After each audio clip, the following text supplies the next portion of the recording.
हाँ जी, जिंदा हो, है ना। देखो, आज हमने एक दिन इन्वेस्ट किया और हमारे 3 लेक्चर रिकवरी हो गए। मतलब जो हमारे 7 दिन की छुट्टी थी उसमें से 3 तो रिकवर हो गए। कल भी अगर ऐसा कर लिया तो पूरी रिकवरी 0 हो जाती। बराबर है कि नहीं? हाँ, तुम क्यों नहीं करोगे? अब तो तुम कुछ रात में है। तुम काहे को नहीं करोगे? मैं अभी अगर बोल दूं कि 7:30 से 9 का एक कर लेते, हाँ ठीक है ना सर, करो करो करो, खत्म करो साले को। नहीं, तुम काहे को नहीं करोगे? तुम तो जरूर करोगे बे। बराबर है कि नहीं? तुम तो बोलोगे आज जो 12 बजे तक बैठना है, बैठ रहे ना हम। हमारा जीवन में रखा क्या है? और इस काम के लिए तो वक्त ही वक्त है। बराबर है कि नहीं? आज सिलेबस ही कंप्लीट कर डालो, है ना। बराबर, रात में 12 बजे तक के तो ले सकते हैं यार अपन, मतलब ऐसा कुछ नहीं है। बराबर है कि नहीं है? बराबर है कि नहीं है? चलो, एक बात समझिए, कई बार लाइफ में ऐसे मोमेंट्स आते हैं जहां पे आपको कुछ एक्स्ट्रा वर्क करना पड़ता है। आज ये जो आप कर रहे हो ये कुछ नहीं है, आपके ड्यू डेट के प्रिपरेशन है। जिस दिन आप ड्यू डेट करोगे ऑफिस के अंदर में बैठ करके, उस दिन नॉर्मली जो डे होता है वो 8-10 घंटे का होता है। ड्यू डेट्स के अंदर में ये पूरा महीना, कब दिन आ रहा है, कब दिन जा रहा है, कब संडे हो रहा है, कब मंडे हो रहा है, कुछ पता नहीं चलेगा। एक टाइम होता है जब मेहनत कर लेनी चाहिए। एकदम फैक्ट बात बताता हूं आपको, एक टाइम होता है जब सच में मेहनत कर लेनी चाहिए। कोई एक्सेप्शन नहीं होता। और आप जितने ज्यादा बहाने दोगे कि यार ये बहाना है, वो बहाना है, आज तो ये है, आज वो है, चल यार आज थक गए, बस यार आज के लिए बहुत हो गया, बाद में देख लेंगे, बाद में कुछ नहीं होता। जो होता है वो तुरंत हो जाता। बाद में कुछ नहीं होता। बात समझना, तुरंत जो हो जाता है वो हो जाता है। फ्लो फ्लो में जो हो सकता है वो हो सकता है, बाद में कुछ नहीं हो सकता। ये बात हमेशा याद रखिएगा आप लोग, ऐसा नो। बट हाँ, एक पॉइंट जरूर आएगा जब आप इस चीज को बहुत थैंक करोगे कि आपने ये मेहनत करी थी। ठीक है, अब ऐसा 50 से 100 बार ऐसा होगा कि आपको बार बार इस पॉइंट पे डाउट आएगा। क्या क्या डाउट आएंगे मैं आपको बताता हूँ। उस प्रोसेस से गुजरता हूँ इसलिए समझ में आता है। पहला डाउट, इतना मेहनत कर तो रहा हूं मैं, सच में मेरे को यही करना है क्या? आप में से बहुत लोगों को दिन में एटलीस्ट 2 बार तो ये क्वेश्चन खुद के ऊपर आता होगा कि क्या मेरे को यही करना है क्या। दूसरा जो आपके ऊपर आता होगा ना, वो ये होता होगा, यार जरूरत है क्या मेरे को ये करने की? Looking into the family backgrounds, बहुत से लोग ऐसे भी होता होगा कि यार मेरे को ये जरूरत है क्या। तीसरे ऐसे लोग होंगे जिनको करे बगैर कोई ऑप्शन ही नहीं है, या तो ये करना ही पड़ेगा या तो मैं पूरे गेम से आउट हूं। चौथे वो लोग हैं जो कुछ ना कुछ ढूंढ रहे हैं, मतलब मिल गया तो डायमंड है, नहीं तो ठीक है ना, मतलब क्या है, ट्राई तो कर ही रहे हैं हम लोग। मैं एक बात बताऊं, इन पूरी प्रोसेस के अंदर में बीइंग, एक रिजल्ट जब फेल आया, 2 रिजल्ट जब फेल आया, मेरे साथ भी सेम चीज हुई। एक result fail, 2 result fail. Failure के बाद ये सारी चीजें आना बहुत कॉमन है। और समझना, हम लोग ना सब एवरेज बच्चे हैं। एक बात समझिएगा, अब मैं एवरेज क्यों बोल रहा हूँ, उसका एक रीजन है। उसका एक रीजन बड़ा सिंपल है कि भैया हम लोग को एक बार में चीजें नहीं मिलती। हम एक बहुत मध्यम परिवार से आते हैं और हमको एक मिडिल क्लास फैमिली के हिसाब से हम वो लोग हैं जो प्योर पढ़ाई करने वाले नहीं है। एक्चुअल में जीवन ऐसा होना चाहिए कि हम सिर्फ किताब पढ़ें, हम वो कैटेगरी वाले लोग तो नहीं है। ये कंफर्म है कि नहीं है? अपने को सब चाहिए। मतलब समझ रहे हो क्या, माल मसाला भी पूरा चाहिए लाइफ में, पढ़ भी लेंगे अपन, अपने को सब चाहिए। बराबर है कि नहीं? बिलीव मी, हमारे जैसे लोग ही ना बहुत एंजॉय करते हैं लाइफ को। क्योंकि मैं, अगर मैं मेरे और मेरे कुछ दोस्तों का एक्सपीरियंस आपको बताऊं तो मैं आपको बताऊं, जो बहुत पढ़ने वाले लोग थे ना हमारे, मतलब वो जो फर्स्ट बेंचर वाले जो होते नहीं, टीचर बोले उसके पहले जवाब आ गया, वो वाले कैटेगरी, ठीक है, टॉपर्स जिसको हम बोल सकते हैं, वो जो थे आज ऐसा नहीं है सक्सेसफुल नहीं है, वो भी सक्सेसफुल है। लेकिन कई बार क्या होता है, ये लोग, ये ऐसे दोस्त ना लाइफ एंजॉय करना भूल जाते हैं। लाइफ एंजॉय करना भूल जाते हैं। पैसा हम सब कमाएंगे, कोई ज़्यादा कोई कम, कोई प्लस कोई माइनस, डजेंट मैटर, हम सब करेंगे। लेकिन बॉस, आपको पैसा कमाने के साथ साथ ना ऐसी भी चीज़ चाहिए कि आपके शौक होने चाहिए, कि आप चीज़ों को करो, अलग अलग हरकतें। और ये तब पॉसिबल है जब आपने इनिशियल लाइफ में ना बहुत कुछ किया हो। इसके आगे जब आप कंप्लीट कर लोगे इस डिग्री को ना, तो एक मोमेंट ऐसा आएगा जब आप पैसा भी कमाओगे ना, तो तुमको पता रहेगा इस पैसे को उड़ाना कैसा है। कमा हर कोई लेता है, उड़ाने का हुनर हम में हर एक में नहीं है। बहुत लोग कमाते हैं वे, मैं तेको जेन्युइन बता रहा हूँ, हाँ बहुत लोग कमाते हैं। लेकिन शौक पे पूरा उसे खर्चा करने को सच में जीवन कहा जाता है। अगली जिंदगी में आएगी, पता नहीं तुम्हारे को कुत्ता घोड़ा गधा क्या बना के भेज दे, तुम ये सब कुछ कर पाओगे क्या? नहीं। तो हर चीज करो। हाँ, रही बात पास और फेल की, तो इट डजेंट मैटर। कोई पास या फेल होने से तुम्हें आज कोई जज नहीं कर रहा, और जो तुम्हें जज कर रहा है ना कि तुम तो फेल हो चुके हो, 2 अटेम्प्ट लग चुके, 3 अटेम्प्ट लग चुके, बिलीव मी उसने लाइफ में कुछ अचीव नहीं किया है। जो तुम्हें जज कर रहा है उसने कुछ ही अचीव नहीं किया है, और जिसने अचीव किया उसके पास टाइम ही नहीं है तुम्हें जज करे। समझ रहा है कि नहीं? तो ऐसे कई लोग होंगे जो तुमको बोलेंगे कि भैया इससे नहीं होने वाला, जबरदस्ती टाइम वेस्ट कर रहा है। तुम जब चाय पीने जा रहे हो पढ़ाई करने के बाद, तो तुम्हें टॉन्ट दिया जाएगा कि भैया ये क्या दिन भर घूमता रहता, दिन भर फोन पे ही रहता, लाइब्रेरी में यही करता रहता, वही करता रहता। आज ना जिसको जो बोलना है बोलने दो, बराबर है ना? कई बार तुम जवाब ना देके तुम्हारा वक्त जवाब दे, ये ज़्यादा सही है। समझ में आ रही बात? कई बार तुम्हारा वक्त सही तरह से जवाब दे दे, वो ज़्यादा बेटर है। और जिस दिन तुम सक्सेसफुल होंगे, आज नहीं, 2 साल बाद, 3 साल बाद, 5 साल बाद, व्हेनेवर, टाइम सबका आता है। एक बात याद रखना, घड़ी 12 बजे दिन में 2 बार दिखाती है, सुबह भी और रात में भी। समझ में आ रही बात? तो डाउन होगा तो अप भी होगा, अप होगा तो डाउन भी होगा। That's how a business cycle works. समझ में आ रही बात? तो तुम अपना काम करते रहो, जो तुमको बेस्ट लगता है वो करते रहो। रही बात पास और फेल की ना, तो वो पॉइंट छोड़ दो। आज पास कल फेल, ये वो। अटेम्प्ट सिर्फ एग्जाम में नहीं होते, लाइफ में भी होते हैं। ये बात मैं आपको बता रहा हूँ, अटेम्प्ट सिर्फ लाइफ में नहीं होते, सारी चीज़ों में होते हैं। आप हर जगह हर चीज़ पूरा नहीं कर सकते, that's what you can do. तो डू योर बेस्ट। एक बात समझना, जस्ट डू योर बेस्ट। बाकी छोड़ दो, पास है, फेल है, ये है, वो है, छोड़ दे, ये सब कुछ नहीं है। मैं एकदम ऑनेस्ट बात बताता हूँ, ये डिग्री रहे या ना रहे, तू जरूर रहने वाला है। और तेरे साथ ना, ये डिग्री आए ना आए, तेरा कॉन्फिडेंस नहीं मरना चाहिए कि मैं कुछ कर सकता हूँ। समझ में आ रही बात? I have seen people with me जिन्होंने सीए नहीं किया पर आज बहुत सक्सेसफुल है, हमसे भी ज़्यादा सक्सेसफुल है बिजनेस के अंदर में। मैं आपको एक दोस्त बताता हूँ, इसका नाम था हरीश। ये जो दोस्त था, इसका सीए कंप्लीट नहीं हुआ, बराबर है। बंदा बिजनेस के अंदर में एंटर किया, आज बहुत बड़ा बिजनेस, फैमिली बिजनेस था, फैमिली बिजनेस को उसने आउटग्रो कर दिया। और आज मतलब हम शायद जितना कमा रहे हैं, आपके हिसाब से हम ज़्यादा कमा रहे होंगे, हम जितना कमा रहे हैं वो हमसे 3x पे कमा रहा है। तो ऐसा नहीं होता आप सक्सेसफुल नहीं होगे। उसने एक चीज़ जो नहीं छोड़ी वो ये थी कि भाई मैं कर सकता हूँ, ये वाला कॉन्फिडेंस। यस। और आप ना सिर्फ एक जगह लैक कर रहे हो, आप नॉलेज में लैक नहीं कर रहे, बिलीव मी, आप नॉलेज में लैक नहीं कर रहे हैं। आप और मैं एक ही जगह लैक कर रहे हैं, वो है एक ही चीज़ की कंटिन्यूस प्रैक्टिस। आज भी आप लोग अगर ये सोच रहे हैं ना, आज भी आप लोग अगर ये सोच रहे हो कि मैं पढ़ाई कैसे चालू करूं, तो तुम जीवन में पास नहीं हो सकते, एक और अटेम्प्ट भी नहीं। और वो बच्चा जिसने चालू करके सॉल्व करना चालू कर दिया, मल्टीपल सॉल्विंग, जहां अटके वहां कंसेप्ट को देखना है, वो बच्चे को आप मेरी बात मान के चलो कि पास होने से कोई रोक ही नहीं सकता, कोई इंस्टीट्यूट नहीं रोक सकता। क्योंकि उसने क्या किया है, एक ही चीज को करने, उसको है ना ये पता है कौन सी गलती नहीं करनी है। समझ में आ रही क्या बात? जिसने सॉल्व किया उसको पता है कौन सी गलती नहीं करनी है, और जिसने सॉल्व ही नहीं किया वो ये गलतियां बार बार करता बैठेगा।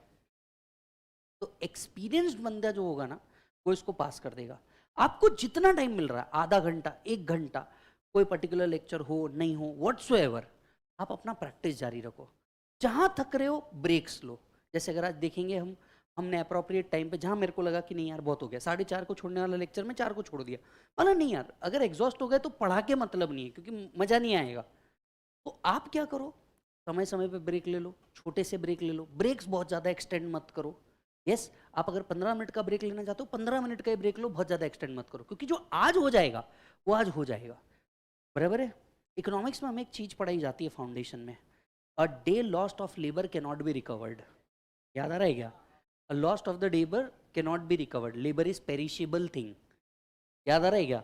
कि वो कल रिकवर नहीं होगा। आप बोलोगे कल मैं एक्स्ट्रा कर लूंगा, वो नहीं हो सकता। आज जो हो सकता है आज हो सकता है करके खत्म कर दे।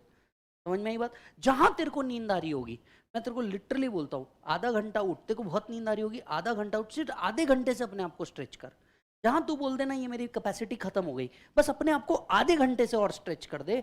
ये आधा घंटा अगर तूने डेली बेसिस पे भी स्ट्रेच कर दिया तो तेरे 1.5-2 घंटे एडिशनल रिकवर हो जाएंगे।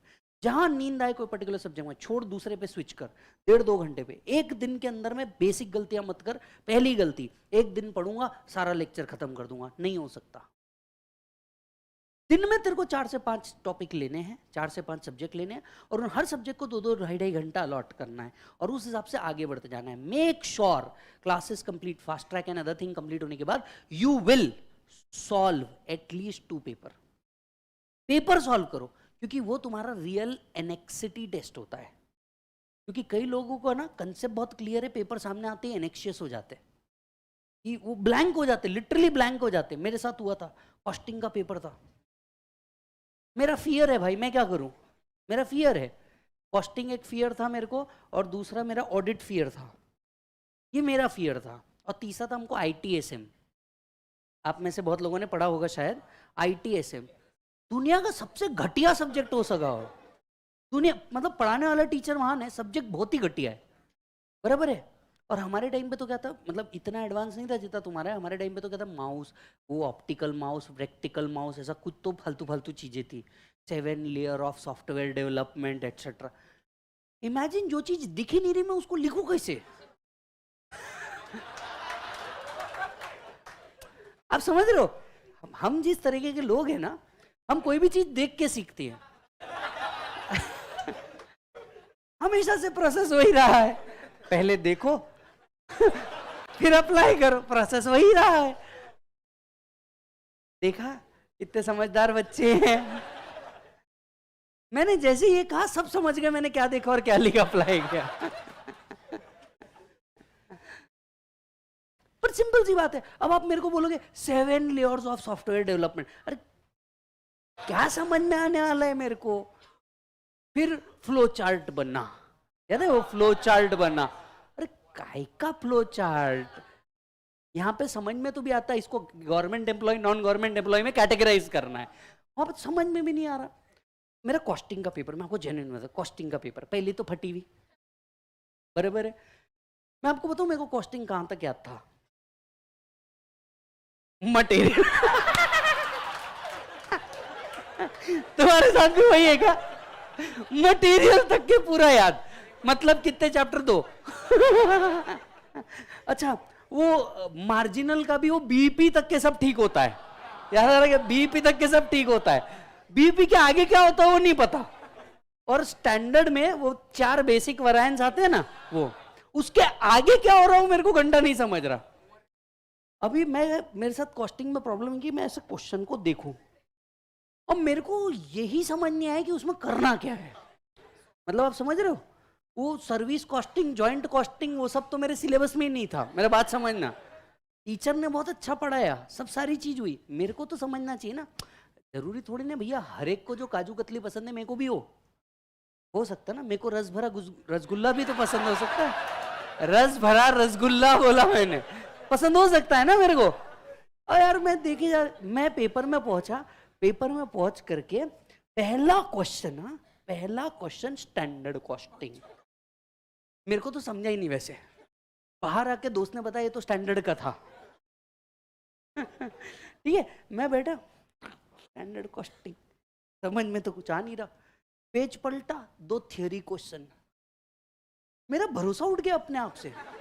कॉस्टिंग में थ्योरी आती है, ये तो बताया नहीं था, ऐसा थोड़ी ना होता है, ये तो मतलब आउट ऑफ सिलेबस थिंग है। फिर वो कुछ तो मेथड थी, ओवरहेड्स की कुछ मेथड, समहाउ कुछ 2-5 क्वेश्चन थे जो देखे थे, जो याद थे, थोड़े थोड़े सॉल्व करके आ गए।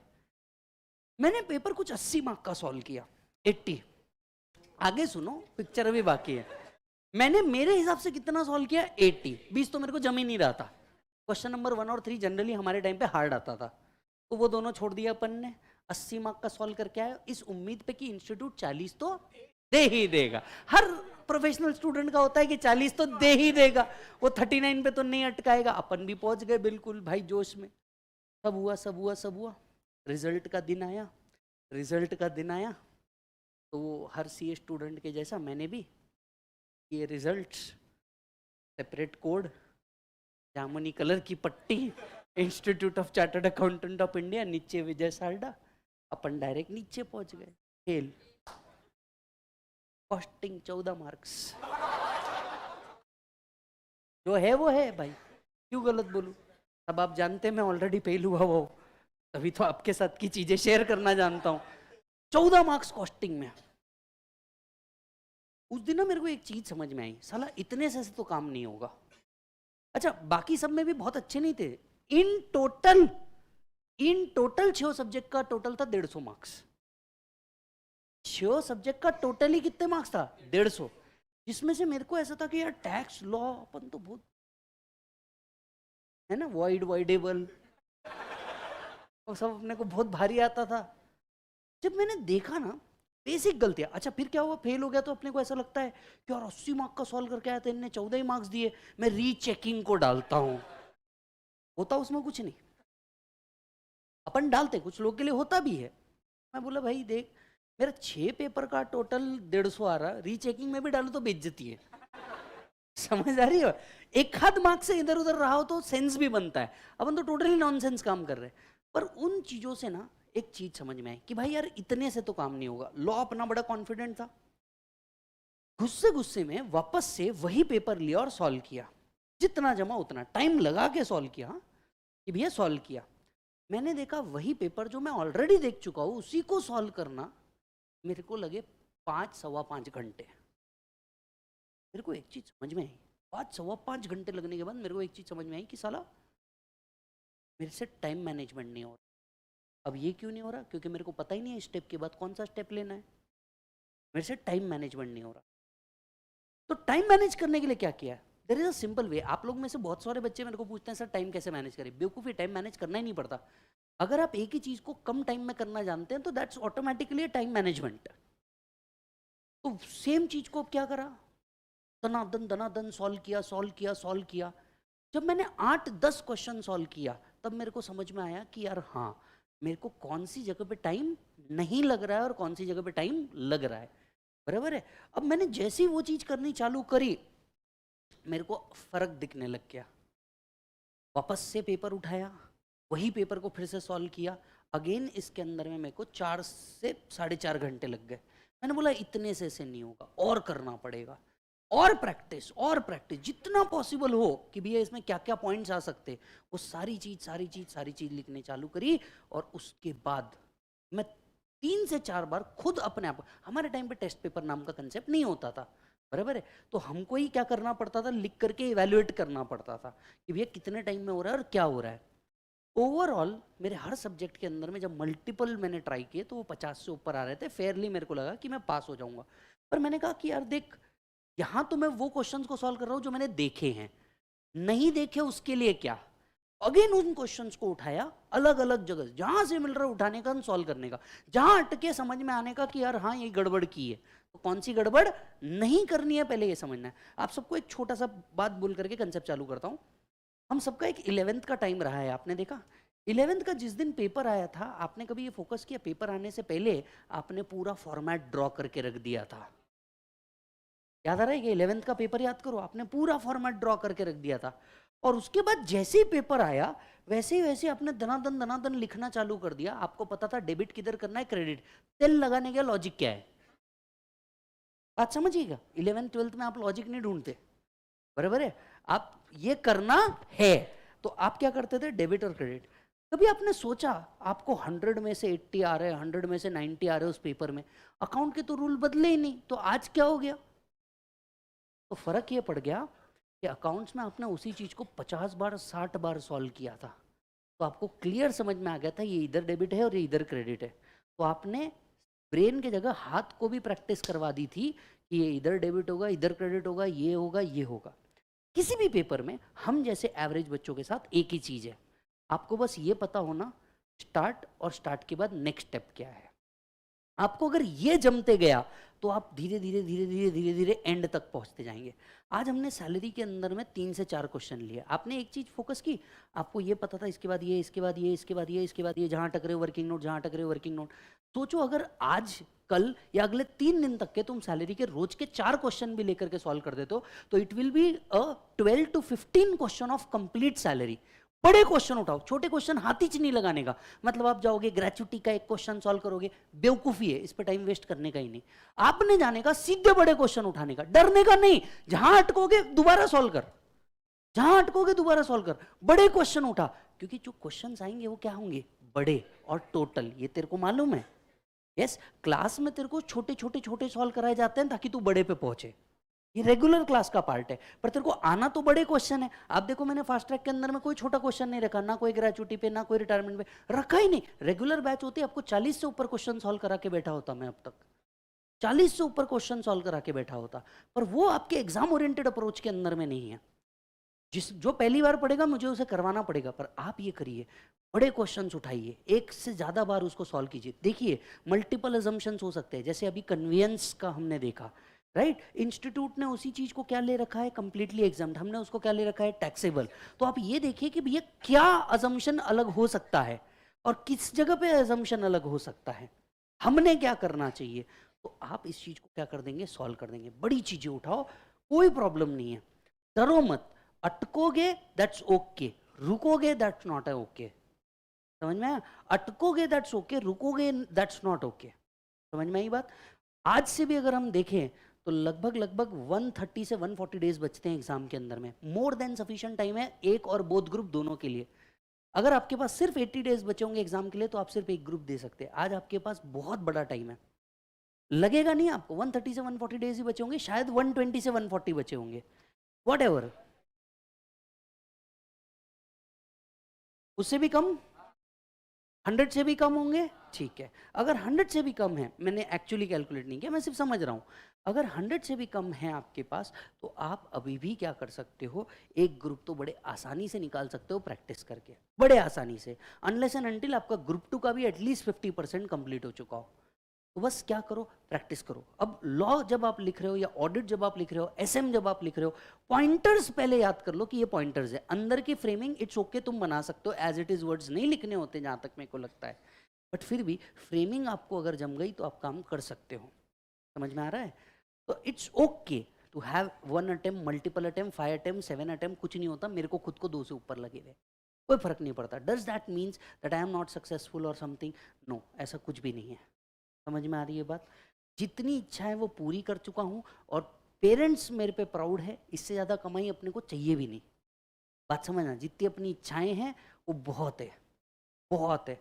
अपने को जितना मिल रहा है वो भी बहुत है। मोस्ट इंपॉर्टेंट इज अपने पैर पे खड़े होना, फैमिली की रिस्पॉन्सिबिलिटी को अपने ऊपर टेक ओवर करना, खत्म हो गया बात। आप अगर किसी और से कंपैरिजन करने जाओगे ना, जीवन में कभी नहीं जीत पाओगे। मेरी एक बात समझना, मैं अगर ये कंपेयर करते बैठूँ, मेरा एक्स कॉम्पिटिटर ये कर रहा, वाई कॉम्पिटिटर ये कर रहा, जेड कॉम्पिटिटर ये कर रहा, अरे तेल लगाने जानने, मैं क्या बेटर कर सकता हूँ, मैं मेरी पार्ट कर रहा हूँ, वो जो करने का करने देना बे। तू ये देख, तू सेटिस्फाइड है क्या whatever you are doing? If you are satisfied that is more important rather than वो क्या कर रहा है, उससे अपना बर्डन लेकर के बैठा है। समझ में आ रही बात? उसकी सिचुएशन ऑफ लाइफ और तेरी सिचुएशन ऑफ लाइफ अलग हो सकती है। Let me give you an example. हो सकता है कोई अभी मेरे जो कॉम्पिटिटर बैठा हो, मस्त बैठा हो, आराम से बैठा हो, आज क्या कर रहा होगा बेचारा वो, बाकी के बना रहा होगा कि नहीं जो बच्चा है उसको पास होने के लिए। मैं क्या कर रहा हूँ, दिन भर से फास्ट ट्रैक चलाया जा रहा हूँ। व्हाट इज मोर इंपॉर्टेंट, मैं ये देखते बैठूँ कि वो क्या कर रहा है, या मैं ये देखूँ मेरे को सेटिस्फैक्शन किस में? मेरे को सेटिस्फैक्शन जो बच्चों का गया है वो वापस ला करके खड़ा करना है, मेरे को एक्स्ट्रा टाइम करना है। बाकी मेरे को क्या तकलीफ है बे, जो बच्चा खुश होगा वो ऐसे ही 10 लोगों को बोल देगा, मेरे को फिर एडवर्टीजमेंट का काम नहीं पड़ेगा। ये आपके लिए इंपॉर्टेंट है। और हम सब एज अ ह्यूमन बीइंग ये समझे, being satisfied is the most precious thing in the world rather than being contented. समझ में आई बात? सेटिस्फाइड होना ज्यादा जरूरी है। आधे से ज्यादा लोग जिनने बहुत वेल्थ कमा ली वो पीस ढूंढ रहे। वो क्या ढूंढ रहे? पीस। तो मतलब अल्टीमेट गेम क्या है? पीस क्यों ढूंढ रहे भैया? What you are satisfied for, getting it और नॉट? तो let's work on it, let's work out. कुछ नहीं होता बेटा, वापस से वर्क करेंगे। यस और नो? अभी सब कुछ टूट गया तो भी जोड़ने का हुनर रख। अगर अभी सब कुछ टूट गया तो भी जोड़ने का हुनर रख। जो तेरा है वो तुझे जरूर मिलेगा, बस तू सब्र रख। समझ में आई बात? जो तेरा है वो तेरे को जरूर मिलेगा, वो सब्र रख। किसी को जल्दी मिल जाएगा, किसी को लेट मिलेगा, पर मिलेगा जरूर, ये बात याद रख। समझ में आई बात? चलो लेट्स स्टार्ट। हाँ।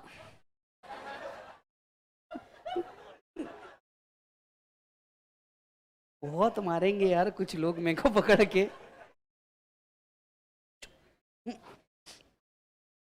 उस हमने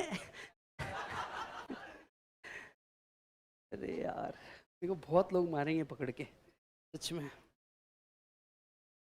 छोड़ो, आओ बेटा। आई थिंक हम लोगों ने ग्रेचुटी खत्म कर दिया, पेंशन खत्म कर दिया, लीव रिट्रेंचमेंट खत्म कर दिया, आई थिंक वीआरएस भी खत्म कर दिया। अब हमारा सिर्फ एक रिटायरमेंट बेनिफिट बाकी है, प्रोविडेंट फंड। ठीक है, अब प्रोविडेंट फंड में मल्टीपल चीजें हैं। प्रोविडेंट फंड के अंदर में क्या है बेटा, मल्टीपल चीजें हैं, लेट अस फोकस। सबसे पहले और सबसे ज्यादा जो पूछा जाता है वो है रिकॉग्नाइज प्रोविडेंट फंड। ये प्रोविडेंट फंड क्या होता है और क्रिएट क्यों किया जाता है, पहले इसका कोर लॉजिक समझ ले, तुझे समझ में आ जाएगा। यस, प्रोविडेंट फंड क्यों क्रिएट किया गया, सीधी बात, नो बकवास, because of the provident fund act. ठीक है, there is an act for employ benefit called as provident fund act. इस प्रोविडेंट फंड एक्ट के तहत, इस प्रोविडेंट फंड एक्ट के तहत क्या होता है जरा समझिए, एम्प्लॉयर और एम्प्लॉय एक कॉमन फंड बनाते हैं जहां पे employer has to deposit a certain amount, जहां पे employer has to deposit a certain amount, employ will also deposit a certain amount in a particular fund.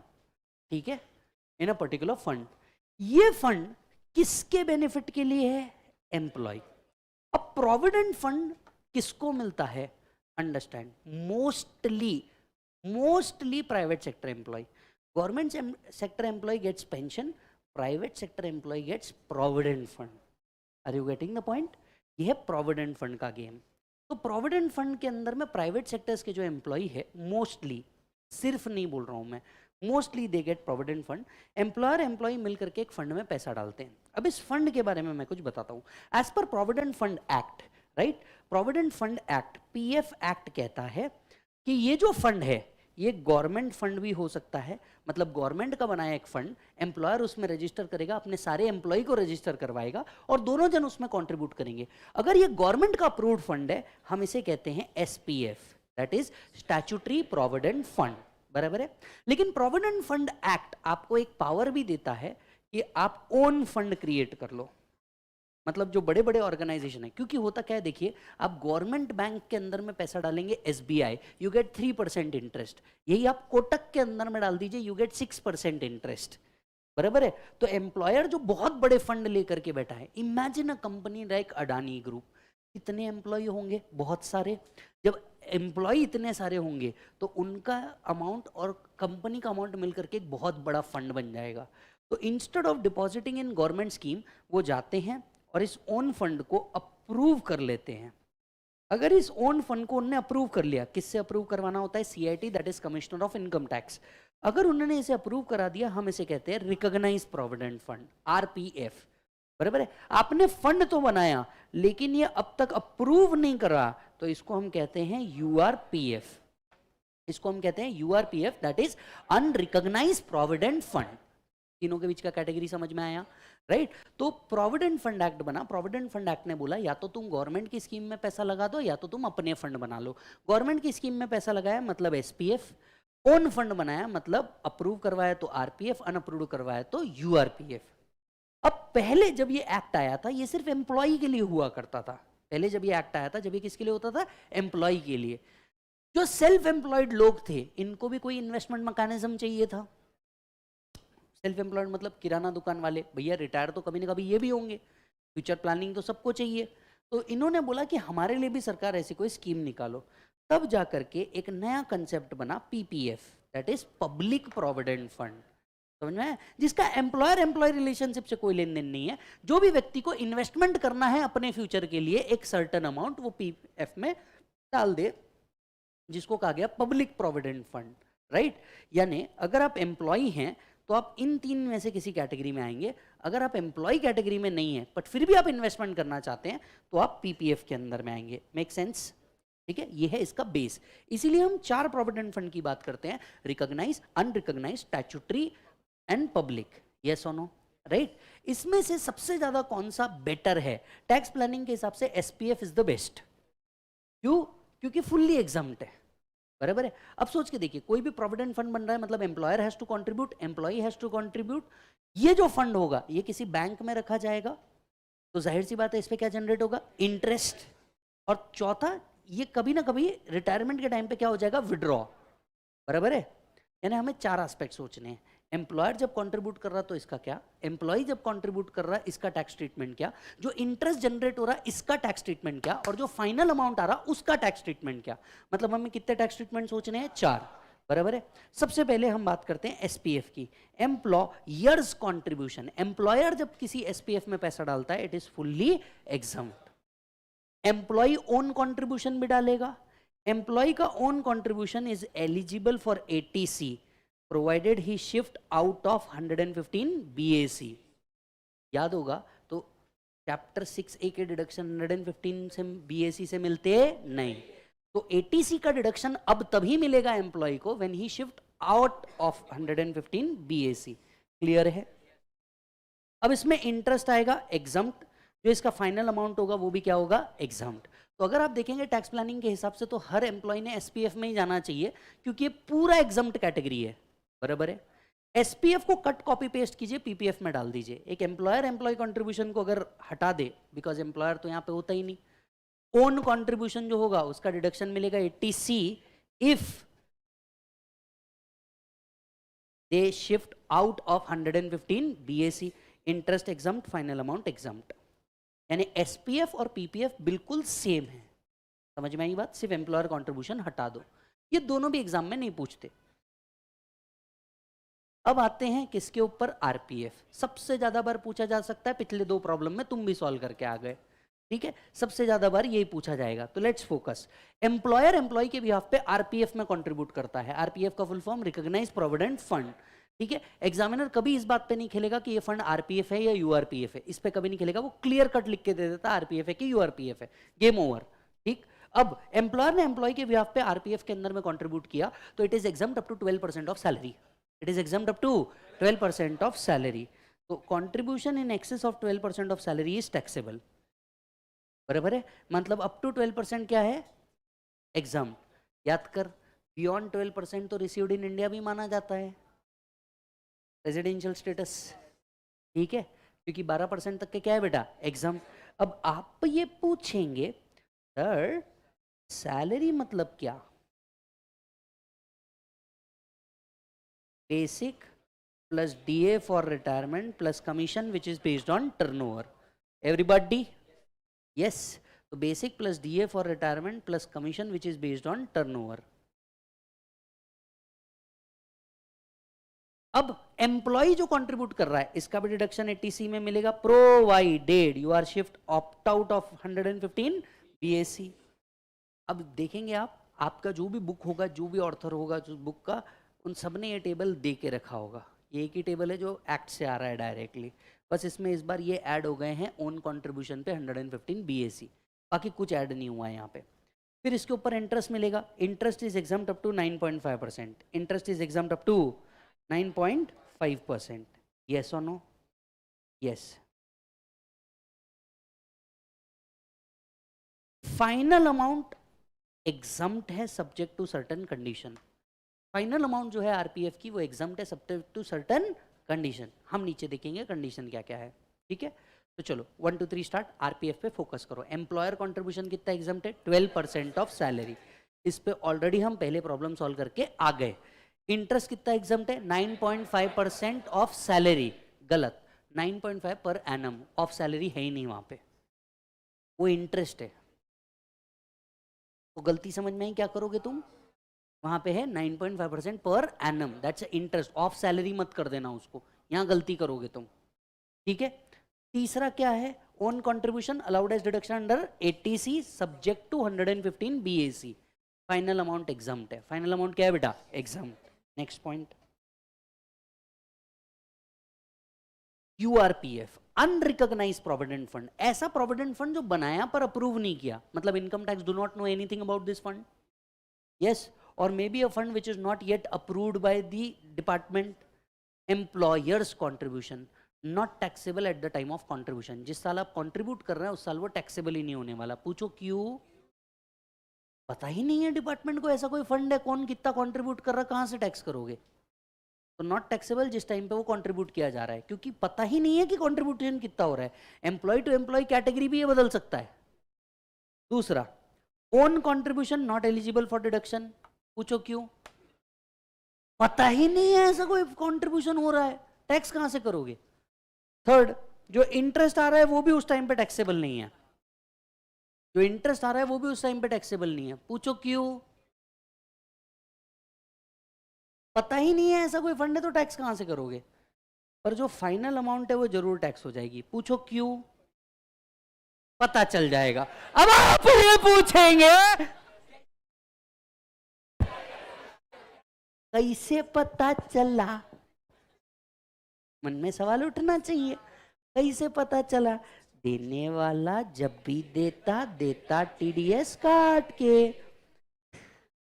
TDS के कारण ये पता चलने लग गया, नहीं तो कभी नहीं पता चलता था। हर ट्रस्टी की ये रिस्पॉन्सिबिलिटी है कि जब भी वो पेमेंट करता रहेगा प्रोविडेंट फंड के अगेंस्ट में, तो उसके अगेंस्ट में उसको टीडीएस करना जरूरी है। अब सुनते हो? सुनो ना, टीडीएस के चक्कर में पता चल जाएगा।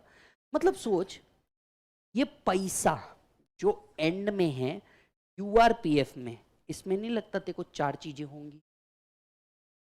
इसमें कई सालों से अनटैक्स्ड हुआ एम्प्लॉयर्स कंट्रीब्यूशन होगा, इंटरेस्ट ऑन एम्प्लॉयर्स कंट्रीब्यूशन होगा कई सालों से, समझ आ रहा? एम्प्लॉयज कंट्रीब्यूशन होगा और इंटरेस्ट ऑन एम्प्लॉयज कंट्रीब्यूशन, बराबर है? इतना ही होगा ना, बराबर है? इतना ही पैसा उसके अंदर में पड़ा होगा एंड में। अब टीडीएस काटते वक्त इन चारों को कैटेगराइज किया जाएगा। इन चारों को क्या किया जाएगा? कैटेगराइज किया जाएगा। एम्प्लॉयर कंट्रीब्यूशन और उसके ऊपर का जो इंटरेस्ट आएगा ये टैक्सेबल हो जाएगा इन सैलरी। एम्प्लॉयर कंट्रीब्यूशन और उसके ऊपर का इंटरेस्ट ये क्या हो जाएगा? टैक्सेबल हो जाएगा इन सैलरी, बराबर? एम्प्लॉय के ओन कंट्रीब्यूशन नॉट टैक्सेबल। पूछो क्यों? पूछो ना क्यों? अरे लॉजिक है ना, पूछो ना क्यों? इधर देखिए, ये मेरी बीवी ने कल 100 रुपये दिए थे, आज 100 रुपये दिए थे और उस दिन के 100 बचे हैं, टोटल 300 रुपये। मुझे 100 रुपये पर डे मिलता है, ठीक है? सुनना, ओके? अब जरा ध्यान से सुनिए। मैं एम्प्लॉय, 100 रुपये invested in a fund. Employee year 2, 100 रुपये invested in a fund. Employee 100 रुपये इन्वेस्टेड इन अ फंड। एक दिन मटकी फोड़ी, 300 रुपये मिले। हाँ, इनकम। इनकम मेरा ही पैसा, मैंने ही डाला, उसी को निकाला, टैक्स लगेगा क्या? है ना, बराबर है ना? कुछ नया निकला क्या डाल के? नहीं।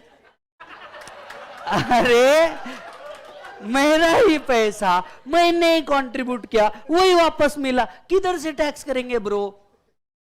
समझ में आया? इसीलिए एम्प्लॉय का ओन कंट्रीब्यूशन टैक्सेबल नहीं। दुख बस एक चीज का है, डिडक्शन नहीं मिला।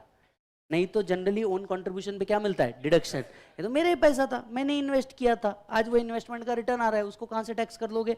हाँ, लेकिन इस पे जो इंटरेस्ट आ रहा है ये तो इन्वेस्टमेंट इंटरेस्ट है कि नहीं है? ये कहां टैक्सेबल होना चाहिए? अफसोस, टैक्सेबल इन आईएफओएस। बनाओ नीचे चार्ट फट से।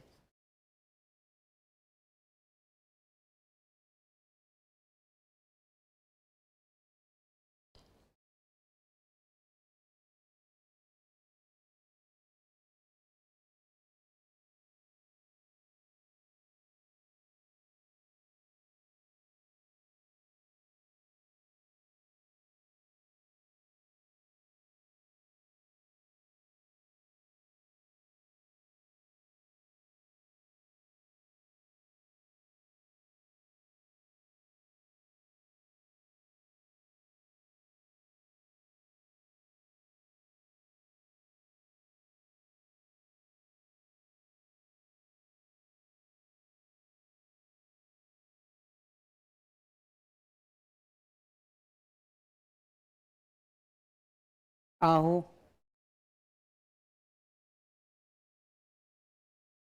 चलिए।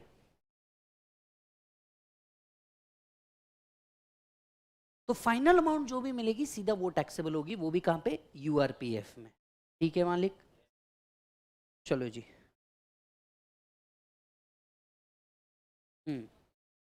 अब हम सभी जानते हैं आरपीएफ का जो फाइनल अमाउंट है, अब मैं वापस आरपीएफ के डिस्कशन में आ गया हूं। आरपीएफ का जो फाइनल अमाउंट है ये एग्जम्प्ट है अगर कुछ कंडीशन सेटिस्फाई हो जाए तो। अग्री? आरपीएफ का फाइनल अमाउंट कब एग्जम्प्ट है? ठीक है, आरपीएफ का फाइनल अमाउंट तब एग्जम्प्ट है जब एम्प्लॉय को 5 इयर्स ऑफ सर्विस कंप्लीट हो चुके हैं। अगर किसी भी एम्प्लॉय को 5 इयर्स ऑफ सर्विस कंप्लीट हो चुके हैं तो आरपीएफ का जो फाइनल अमाउंट है वो एग्जम्प्ट है। तो if employee has rendered continuous service for at least 5 years, उसके बाद आपको अमाउंट मिले तो ये क्या होता है, एग्जाम। मान लो 5 साल कंप्लीट नहीं हुए लेकिन 3 रीजन है तो भी अमाउंट क्या होगा, एग्जाम। कौन से 3 रीजन? पॉइंट नंबर 1, उसकी तबीयत खराब थी, 5 साल कंप्लीट नहीं हो पाए, वाई? बिकॉज एम्प्लॉय की हेल्थ हो गई, उसकी हेल्थ क्या हो गई, खराब हो गई, तो भी 5 साल से कम के केस में आरपीएफ क्या हो जाएगा, एग्जाम। दूसरा, डिसकंटिन्यूएशन ऑफ एम्प्लॉयर बिजनेस, जिस एम्प्लॉयर के पास काम करते थे उसका धंधा ही बंद हो गया, अब 5 साल से कम है तो भी आरपीएफ क्या हो जाएगा, एग्जाम। तीसरा सिचुएशन क्या हो सकता है, मैंने जॉब चेंज की, एक तो एम्प्लॉयर का धंधा बंद हो गया, दूसरा एम्प्लॉय में बीमार पड़ गया, तीसरा सिचुएशन क्या हो सकता है, मैंने 5 साल से पहले जॉब चेंज कर दी। अब अगर जॉब चेंज होती भी है तो इट इज द रिस्पॉन्सिबिलिटी कि इस एम्प्लॉयर का जितना भी फंड था वो नए एम्प्लॉयर के नाम पे रजिस्टर करवाना है। इसके लिए एक फॉर्म भरना पड़ता है जहां पे आप सिर्फ एम्प्लॉयर का नाम चेंज करते हैं। कैसे होता है सर, हम करते हैं क्या? नहीं, मैं आपको बताता हूँ, आप कुछ दिनों बाद ऑफिस में जाएंगे, समझ लीजिए क्या करना होता है। जैसे मान लीजिए अपना भूषण नहीं, दर्शन, दर्शन क्या करेगा, लेट से विजय लिमिटेड के जगह डीके लिमिटेड में गया, बराबर है? तो अब 5 साल अगर विजय के पास था तो वैसे ही एग्जाम्प्ट है, 5 साल बाद तू किधर भी कन्वर्ट कर, कोई लेन देन नहीं, ठीक है। 5 साल से पहले अगर विजय से एक आई में कन्वर्ट हो जाता है, डीके में कन्वर्ट हो जाता है, तो ये रिस्पॉन्सिबिलिटी है इसकी कि नए एम्प्लॉयर के पास अपनी सारी डिटेल दे। देखिए, एक एम्प्लॉय जो होता है ना, जब वो पीएफ एक्ट के अंदर में रजिस्टर्ड होता है उसको एक यूनिक कोड मिलता है। ये यूनिक कोड वो जब तक एम्प्लॉय रहता है तब तक चलता है। तो इसको एक फॉर्म भर के देना पड़ता है, नए एम्प्लॉयर के पास पीएफ का एक फॉर्म आता है, वो भर के देना होता है, इसमें यूनिक नंबर होता है।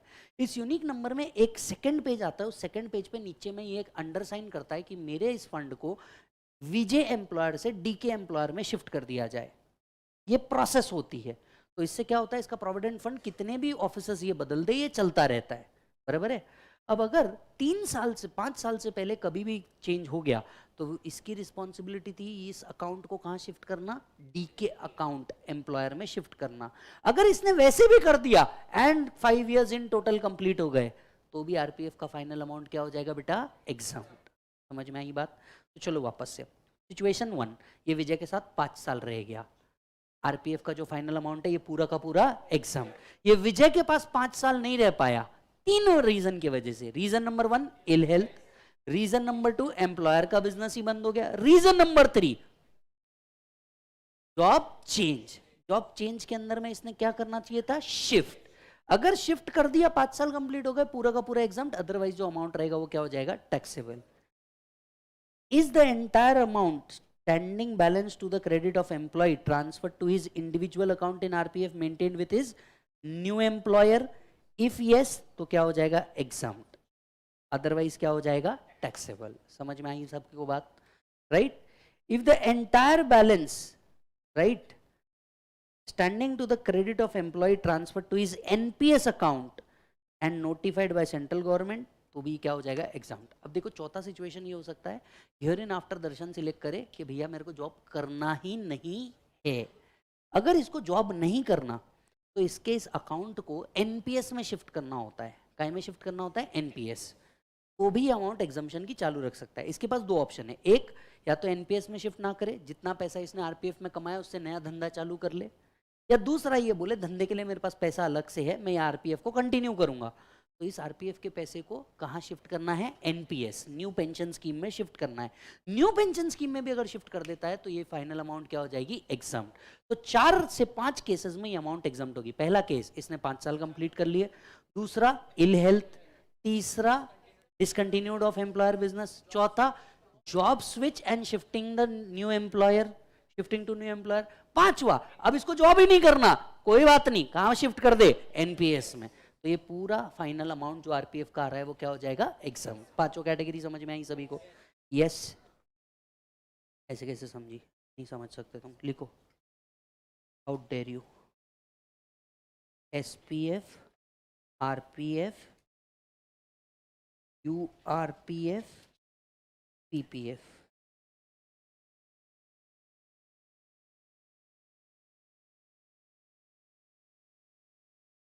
सबसे पहले एम्प्लॉयर कंट्रीब्यूशन, चलो fill in the blanks. Employee contribution, तीसरा इंटरेस्ट, चौथा फाइनल अमाउंट। चलो फिल इन द ब्लैंक्स। पढ़ तो लिया, पहले आप फिल कर दो, बाद में मैं देखूंगा क्या किया तुमने।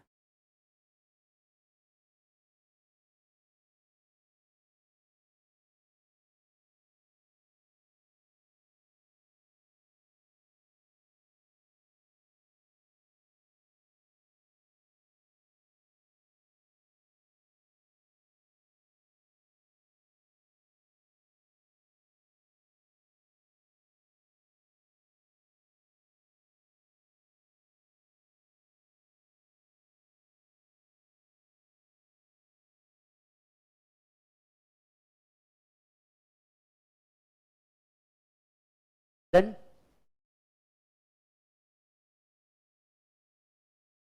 फिर दो हो गए interest.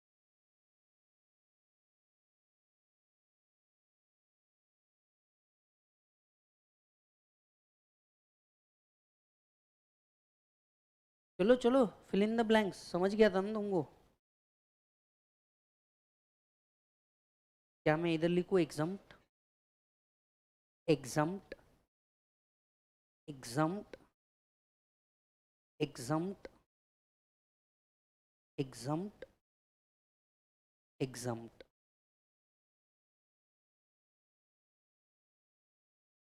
Deduction under section 80C if opted out of 115 BAC।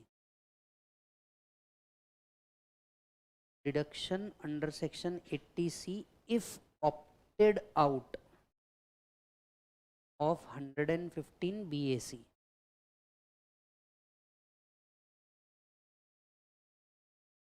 I hope आपने ये बराबर लिखा होगा।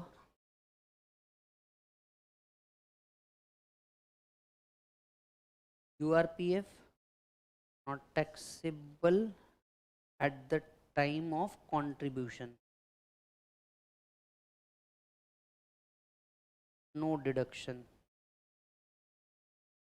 not taxable on receipt। Final amount, यहाँ कितने पैरामीटर होने चाहिए? 4। Employer, interest on employer contribution, employee contribution, interest on employee contribution. ये दोनों टैक्सेबल इन सैलरी हो जाएंगे, ये नॉट टैक्सेबल हो जाएगा, ये टैक्सेबल इन IFOS हो जाएगा।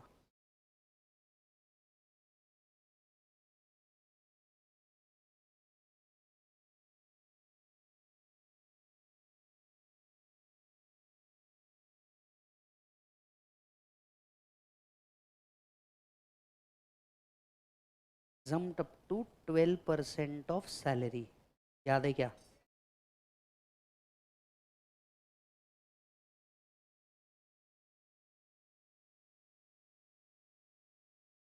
यहाँ पे same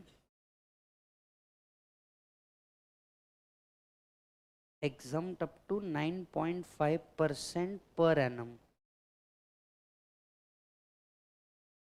exempt if condition satisfied।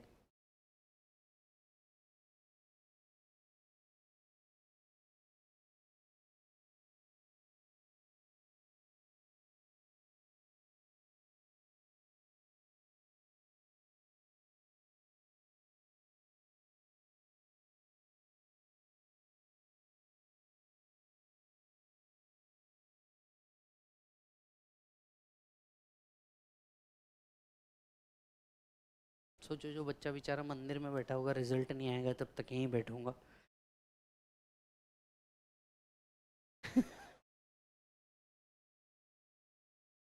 बराबर है कि नहीं? वो बेचारे को तो हालत खराब हो गई होगी। एग्जाम्ट इफ कंडीशन सेटिस्फाइड, ठीक है। Condition for exemption, point number 1 has completed, बोलो 5 years,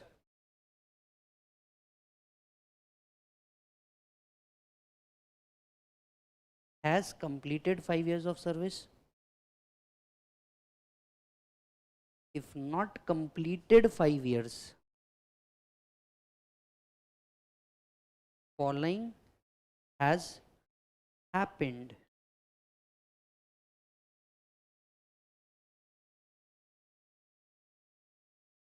Ill health of employee,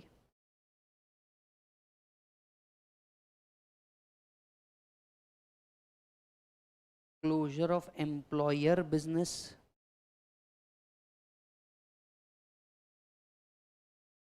third, shifted account with new employer,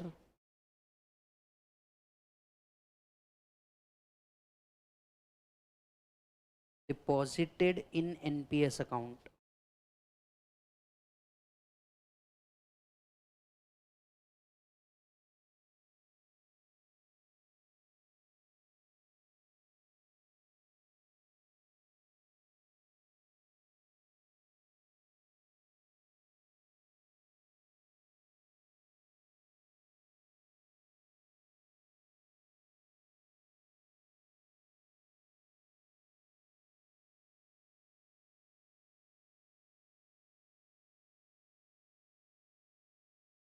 फिर ऐसे नहीं बोल तो भी 60 से 70 मैसेज आ चुके होंगे मेरे को इंस्टाग्राम पे, सर रिजल्ट कब आने वाला है, आप बोलो ना इंस्टीट्यूट को। मेरी सुन रही क्या?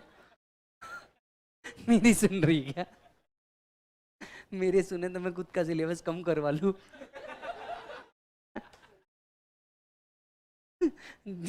जित्तो का दूसरा 100 मार्क का उतना मेरा 50 को दे रखा है। बराबर है कि नहीं है ये बात?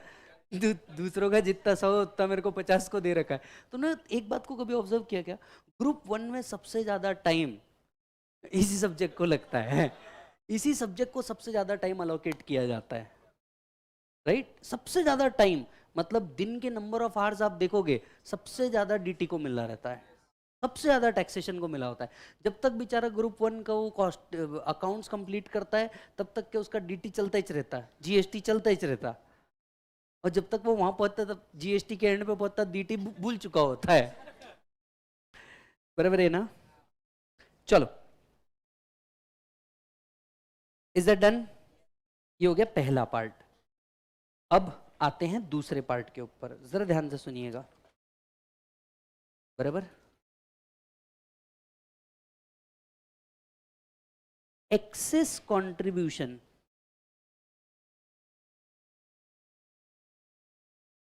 taxable as perquisite. Excess contribution is taxable as perquisite.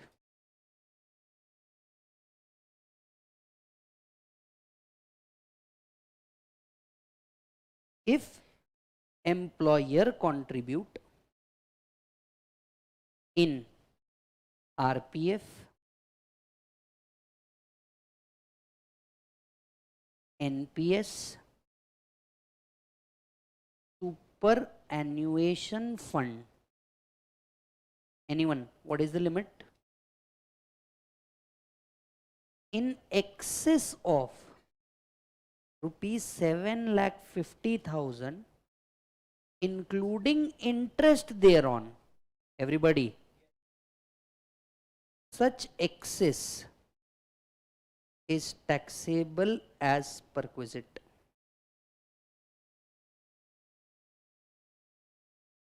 मान लो एम्प्लॉयर ने आरपीएफ, एनपीएस, सुपर एन्युएशन के अंदर में 3 लाख इन्वेस्ट किए हैं एम्प्लॉय के बिहाफ पे। 3 लाख टोटल कितना हो गया?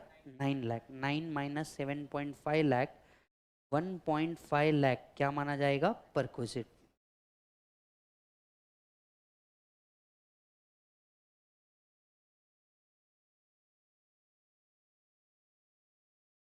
सॉरी, माफ करा।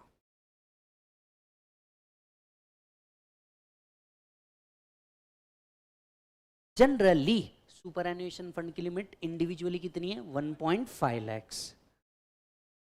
आगे पढ़ते हैं वो। तो अगर एम्प्लॉयर एम्प्लॉय के बिहाफ पे आरपीएफ, एनपीएस और सुपर एन्युएशन में 7.5 लाख रुपए के ऊपर इन्वेस्ट करता है in a particular year, including their interest component, including their interest component, जरा इस पे हाईलाइट करिए, इंक्लूडिंग द इंटरेस्ट कंपोनेंट, तो जितना एक्सेस है उतना टैक्सेबल हो जाएगा परक्विजिट बोल के, बराबर है, इसे परक्विजिट माना जाएगा और इतना एक्सेस टैक्सेबल होगा। अब ऐसा क्यों किया जा रहा था, पूछो भाई, ऐसा क्यों किया जा रहा था? लोग इतने समझदार थे, ये अपने एम्प्लॉयर को बोलते थे तू भर भर के पैसा आरपीएफ में डाल, एनपीएस में डाल, सुपर एन्युएशन में डाल। इसका बड़ा रीजन ये था कि इनकी फाइनल अमाउंट टोटली क्या हो जाती थी, एग्जाम। समझ में आ रही बात? तो लोग जानबूझ करके भर भर के इसमें पैसा डलवाते थे, बोलते थे तू बिंदास डाल। 7.5 लाख। अब गवर्नमेंट गवर्नमेंट ये देख रही थी कि प्राइवेट सेक्टर में पैसा ही नहीं आ रहा, पैसा पूरा का पूरा इन 3 अकाउंट में ही जा रहा। आज सैलरीड एम्प्लॉयड बहुत बड़ा रोल प्ले करते हैं सेविंग्स में, अब पूरा पैसा इन्हीं 3 चैनल के अंदर में जा रहा। गवर्नमेंट परेशान हो गई, भैया प्राइवेट सेक्टर को पैसा आएगा तब तो इकोनॉमी में पैसा घूमेगा ना, तो इन्होंने बोला भैया 7.5 के ऊपर डाला तो हम टैक्स कर देंगे, तब जाकर के वहां की लिमिट की जगह दूसरी जगह पैसा आया। ऐसे ही स्टॉक मार्केट अचानक से ग्रो नहीं हो गया, क्योंकि फिर लोगों को पैसा जो था वो कहीं तो इन्वेस्ट करना था, तब जाके लोगों ने स्टॉक सिक्योरिटी में इन्वेस्ट करना चालू किया, म्यूचुअल फंड्स में इन्वेस्ट करना चालू किया। नहीं तो लोग भर भर के इन तीनों के अंदर में ही पैसा डाल देते थे, क्योंकि फाइनल अमाउंट एग्जाम था। अब लोगों ने म्यूचुअल फंड में पैसा घुमाया, स्टॉक मार्केट में पैसा घुमाया, इक्विटी मार्केट में पैसा घुमाया, लैंड एंड अदर प्रॉपर्टीज में पैसा घुमाया, तब जाकर के आज एफआईआई इंडिया में आए, डीआईआई इंडिया में आए नहीं आए फर्क नहीं पड़ता, मार्केट 21,000 के ऊपर है। क्यों? क्योंकि लोकल इन्वेस्टर हमारा बहुत बड़ा आ गया, तो हमारे लोकल इन्वेस्टर का पैसा इतना बड़ा आ गया कि अब एफआईआई, नहीं तो पहले क्या होता था, एफआईआई मार्केट को धूम से ऊपर लेके गया, पंप एंड डंप खेलता था। पंप करने का मतलब होता है बहुत इंक्रीज करता था और एक साथ डिप कर देता था। आज वो नहीं हो रहा, ऐसा नहीं है हो ही नहीं रहा, हो रहा है पर उस लेवल पे नहीं हो रहा, क्योंकि हमारे जो रिटेल इन्वेस्टर है, जो सैलरीड एम्प्लॉयड है, इनका बहुत बड़ा पैसा रिटेल मार्केट में लगा हुआ है। समझ में आई बात? And that's how things are working. अच्छा जी, अब एक और बात सुनिए, यहां पे लिखा है including the interest component thereon, including the interest component thereon, मतलब अगर 7.5 लाख इंटरेस्ट मिला के ऊपर गया, लेट्स से यहां पे 3 लाख 3 लाख 3 लाख और सपोज 1 लाख इंटरेस्ट का होता, तो क्या होता, 10 लाख माइनस 7.5 बचा हुआ 2.5 क्या कर देते, टैक्स। Make sense?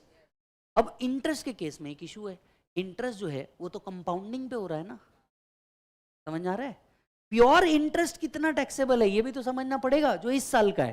क्योंकि देख हो क्या रहा था, जो इंटरेस्ट आएगा ईयर वन के अंदर में तुमने क्या किए, कंट्रीब्यूशन किए, ईयर 1 के अंदर में तुमने क्या किए, कंट्रीब्यूशन किए, ईयर 2 में तो इसके पूरे फंड पे आएगा, ईयर 3 में फिर पूरे फंड पे आएगा, सेम इंटरेस्ट 2 बार टैक्सेबल हो जाएगा ना, तो आपको उस पर्टिकुलर ईयर का इंटरेस्ट निकालना जरूरी हो गया।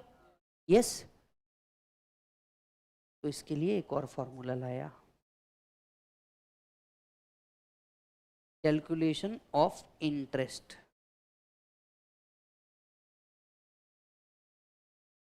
On annual accretion. अब हम किस इंटरेस्ट की बात कर रहे हैं, ये इंटरेस्ट कैसे निकालेंगे? Anyone who knows the formula? Taxable perquisite is equal to PC upon 2 into R plus PC1 TP1 into R. Sir what is the procedure to change the course?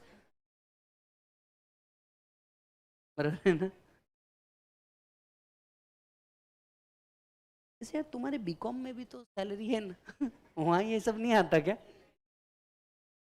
कि वहां पे बेसिक और डीए पे खत्म हो जाता? चलो सुनो, व्हाट इज टीपी? टीपी का मतलब है टैक्सेबल पर। What is PC? Current year excess contribution over 7.5 lakhs। R is equal to I upon F average, तर हे काय दत्तिंग आहे. आय म्हणजे interest of current year. F average is equal to opening of the fund plus closing of the fund divided by 2.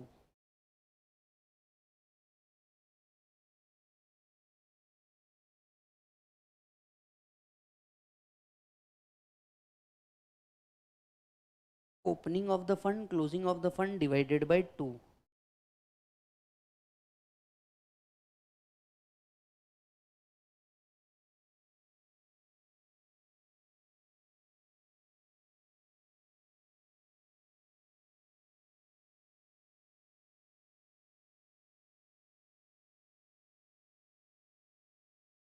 Then, अच्छा, what is PC1?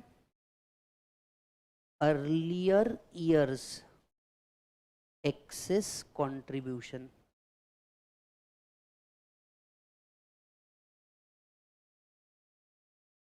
TP1, earlier year taxable perquisite.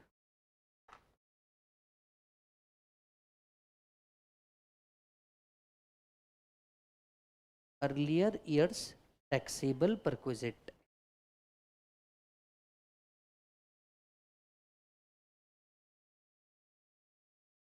बराबर है. चलो, इसके ऊपर एक प्रॉब्लम है आपका मॉड्यूल के अंदर में. ये प्रॉब्लम लेना चाहिए हमने. अच्छा प्रॉब्लम है, समझते हैं ये प्रॉब्लम क्या है क्या नहीं. Just give me a moment.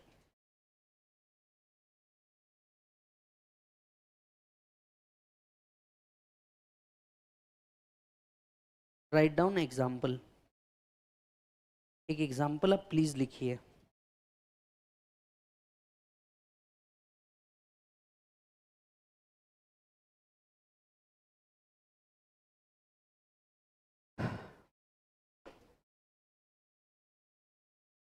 I guess ये क्वेश्चन में भी होना चाहिए. 21 नंबर राइट. लगा ही था मैंने क्योंकि डाला होगा और था.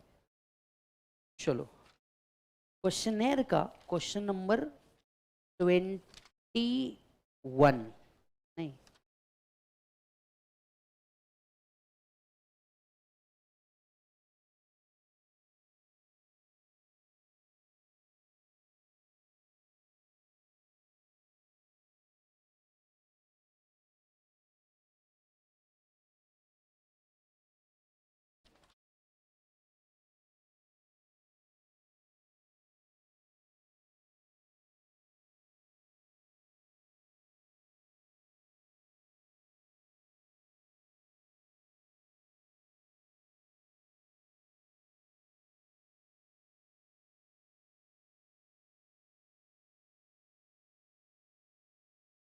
क्वेश्चन 3.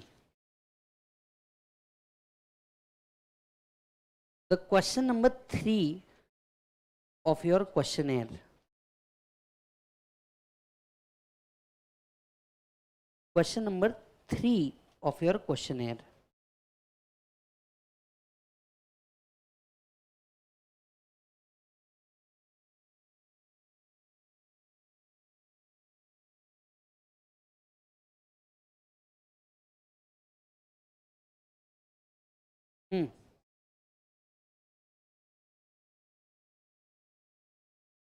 सर, क्वेश्चन नंबर 3 जो है, मैं यहाँ पे भी उसको थोड़ा सा लिख देता हूँ.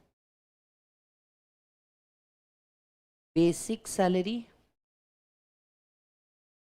6 lakh per month.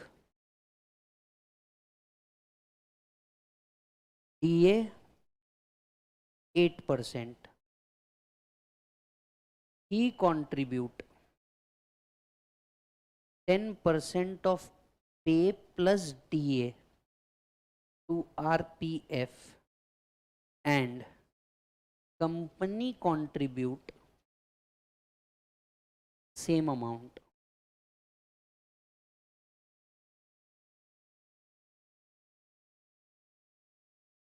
Accumulated balance in RPF as on 1/4/2022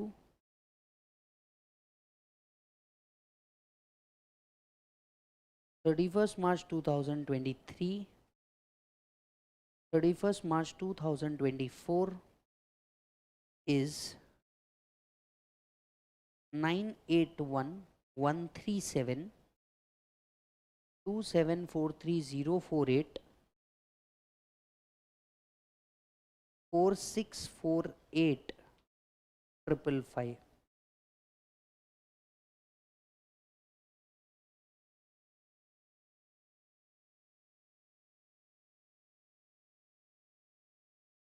Compute the perquisite for 23, 24 and 24, 25 assessment years.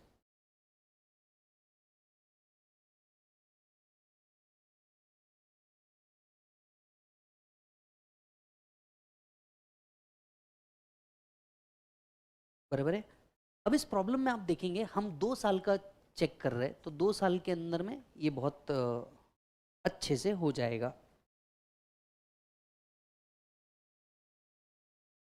He joined the company on 1/9/2021. He joined the company on 1/9/2021.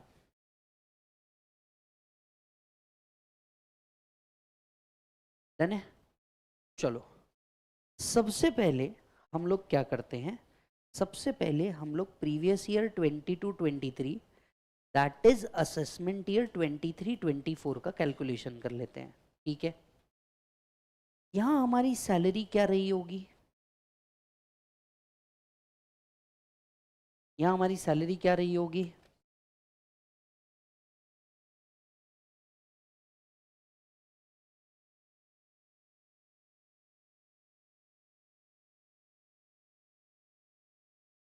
Salary आपकी रही होगी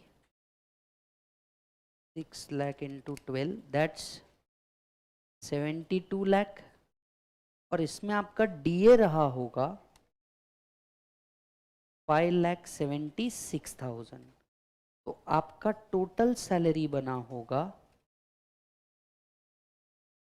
77,76,000 everybody.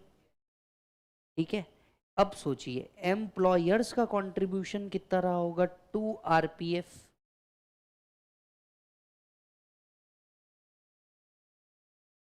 10% of basic plus DA, assuming DA is forming part of retirement, 7,77,600 बराबर है। इसमें से कितना exempt है 7,50,000, तो कितना एक्सेस कंट्रीब्यूशन हो गया,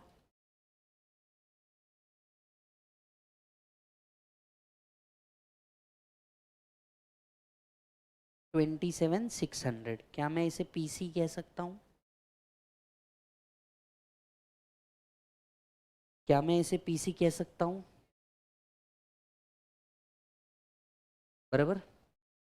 मुझे इस साल का पीसी तो मिल गया।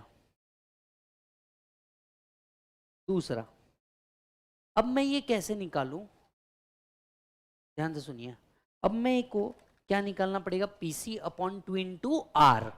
आर निकालना है मतलब इंटरेस्ट चाहिए, आर निकालना है मतलब आई अपॉन एफ एवरेज चाहिए, बराबर है ना, आई अपॉन एफ एवरेज चाहिए। आई मतलब क्या हो गया बेटा, इंटरेस्ट, बराबर है। अब इंटरेस्ट जो है ये मिसिंग है, जरा चेक करो, interest is missing, but opening and closing is given.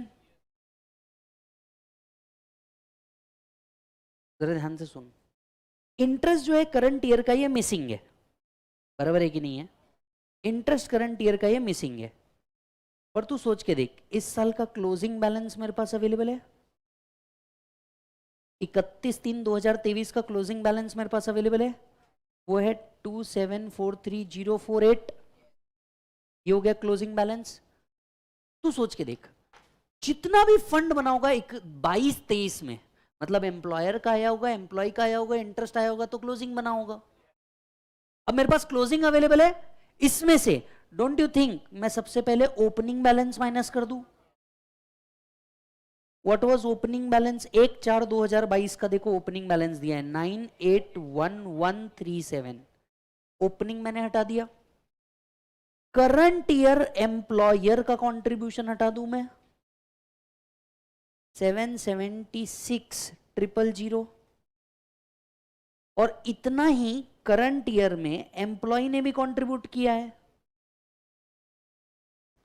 तो आपका जो बैलेंस है ये क्या बन रहा होगा? जो इंटरेस्ट अर्न किया होगा वो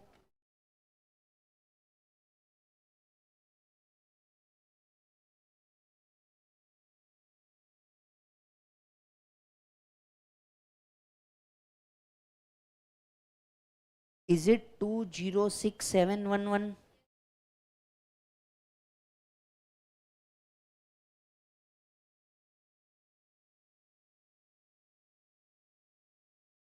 कैसे? 2743048 माइनस, अच्छा ये नीचे बोल रहे हो तुम? हाँ, ये 777 होना, चेक कर लो।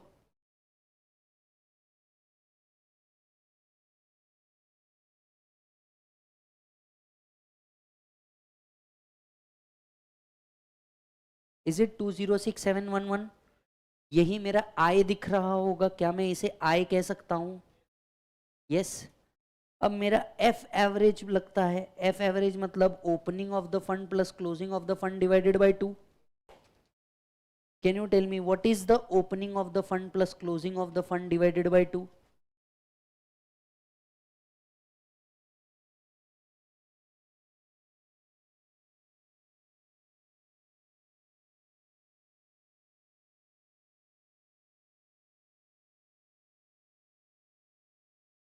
एफ एवरेज आ रहा है 1862093, that is 981137 plus 2743048 divided by 2। Opening और क्लोजिंग बैलेंस दिया है मेरे पास। मैं स्पीड तो नहीं जा रहा? सुनो, अब तक मैंने क्या किया, मेरे को करंट ईयर का जितना एक्सेस कंट्रीब्यूशन था उतना टैक्स करना है, मेरे को सिर्फ इंटरेस्ट कंट्रीब्यूशन निकालना है इस पर्टिकुलर प्रॉब्लम में, बराबर है। अब इंटरेस्ट कैसे निकालेंगे? 7.5 के ऊपर जो जा रहा है वो तो टैक्स होगा ही टोटल सैलरी में, मैं सिर्फ इंटरेस्ट पे फोकस कर रहा हूँ इस प्रॉब्लम में। मेरा सैलरी निकाला, डीए निकाला, मेरा टोटल सैलरी निकल गया, बराबर है। टोटल सैलरी से मैंने सबसे पहले निकाला एम्प्लॉयर ने कितना कंट्रीब्यूट किया है, क्योंकि जितना 7.5 के ऊपर एम्प्लॉयर ने कंट्रीब्यूट किया होगा उतना ही टैक्सेबल होगा। एम्प्लॉयर का कंट्रीब्यूशन था 10%, मतलब 7,77,600। इसमें से 7.5 तक के एग्जाम्प्ट है, जितना एक्सेस गया वो क्या माना जाएगा? पर्क। पर्क तो 27,600 टैक्स होगा ही, लेकिन इंटरेस्ट कंपोनेंट भी टैक्स होगा। तो मेरे को इंटरेस्ट कंपोनेंट के लिए क्या निकालना था? PC upon 2 into R plus TP one PC one into R. तो पहले करंट ईयर का एक्सेस कंट्रीब्यूशन निकल गया। अब मेरे को क्या चाहिए था? आर। आर मतलब क्या? आई अपॉन एफ एवरेज। अब आई तो कई प्रॉब्लम में दिया ही नहीं है, पर ओपनिंग ऑफ द फंड और closing of the fund problem में दिया है। तो मैंने क्या किया? क्लोजिंग से स्टार्ट किया, पहले ओपनिंग हटा दिया, साल भर में एम्प्लॉयर और एम्प्लॉय के कंट्रीब्यूशन आए होंगे वो भी हटा दिया, तो मेरे को आय मिल गया, दैट इज इंटरेस्ट। फिर मेरे को एफ एवरेज निकालना था। एफ एवरेज मतलब opening of the fund closing of the fund divided by 2। अब 1/4/2022 का ओपनिंग भी है, 31/3/2023 का क्लोजिंग भी है, डिवाइडेड बाय 2, ये मेरा एफ एवरेज निकल गया। यस और नो? PC1 एंड TP1 ये नील होंगे, पूछो क्यों? सिंस इसने ज्वाइन ही 1/9/2021 को किया होगा, the contribution do not exceed 7.5 lakh. Check कर लो। हेंस नो PC1 और TP1। अगर उसने 1/9/2021 को ज्वाइन किया, मतलब सितंबर, अक्टूबर, नवंबर, दिसंबर, जनवरी, फरवरी, मार्च, सैलरी 7 महीने की आई होगी। 7 महीने की सैलरी के हिसाब से 6 लाख इंटू 7, 4,20,000। कैलकुलेटर पे कर लो, प्लस 10% डीए का, टोटल कितना हो रहा है 46,20,000। अरे एवरीबडी, इसका 10% कॉन्ट्रीब्यूशन ही कितना रहा होगा 4 lakh, which does not exceed 7.5। तो ना PC1 रहा होगा ना TP1 रहा होगा। एवरीबडी वापस बोलू, एक बार वापस से बोलू। When he has joined 1/9/2021, पहले ये समझो हम कौन से ईयर के लिए कैलकुलेट कर रहे हैं, हम 22-23 के लिए कैलकुलेट कर रहे हैं, समझ में आया? पहले 22-23 के लिए कैलकुलेट कर रहे हैं। अब उसने अगर ज्वाइन ही 1/9 से किया होगा, मतलब सितंबर, अक्टूबर, नवंबर, दिसंबर, जनवरी, फरवरी, मार्च 2022, बराबर कितने महीने काम किया 7। अब चेक करो 6 lakh into 7, 42 lakh, plus DA कितना परसेंट था 10%, टोटल सैलरी कितनी आई होगी 46,20,000। एम्प्लॉयर ने इसका 10% कंट्रीब्यूट किया होगा 4,62,000। जब 7.5 के ऊपर जा ही नहीं रहा तो क्या वो परक्विजिट बोल के टैक्स हुआ होगा? नहीं, मतलब PC1 जीरो हो गया। और जब परक्विजिट ही 50 के ऊपर नहीं जा रहा तो इंटरेस्ट कैसे जा सकता है? तो TP1 भी क्या हो गया जीरो। समझ में आया? ओहो, तो बताओ, taxable perquisite is equal to PC/2 into R plus PC1 plus TP1 into R। What is current year excess contribution? 27,600 divided by 2 into R। R निकाला क्या अपन ने? नहीं, ये देखो R निकाल लो इधर, 206,711 divided by 18,62,093।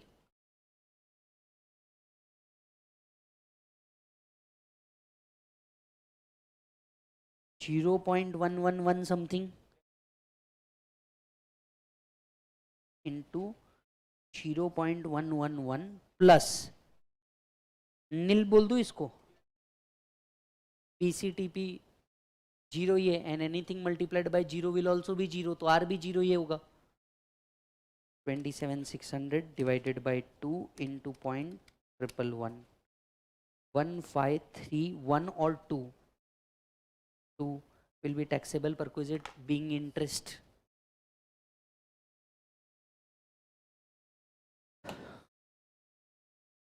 हाँ या ना? एवरीबॉडी यस और no?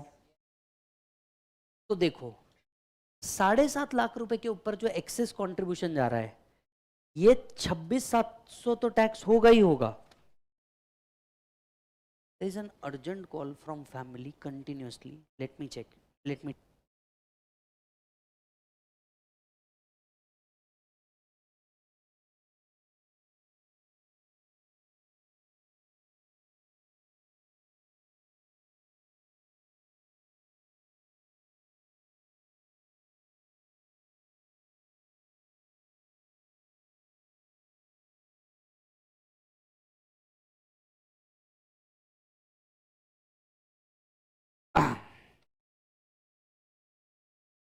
Just give me a minute. There is something I have to make a payment to hospital. Just give me 1 minute. Yes.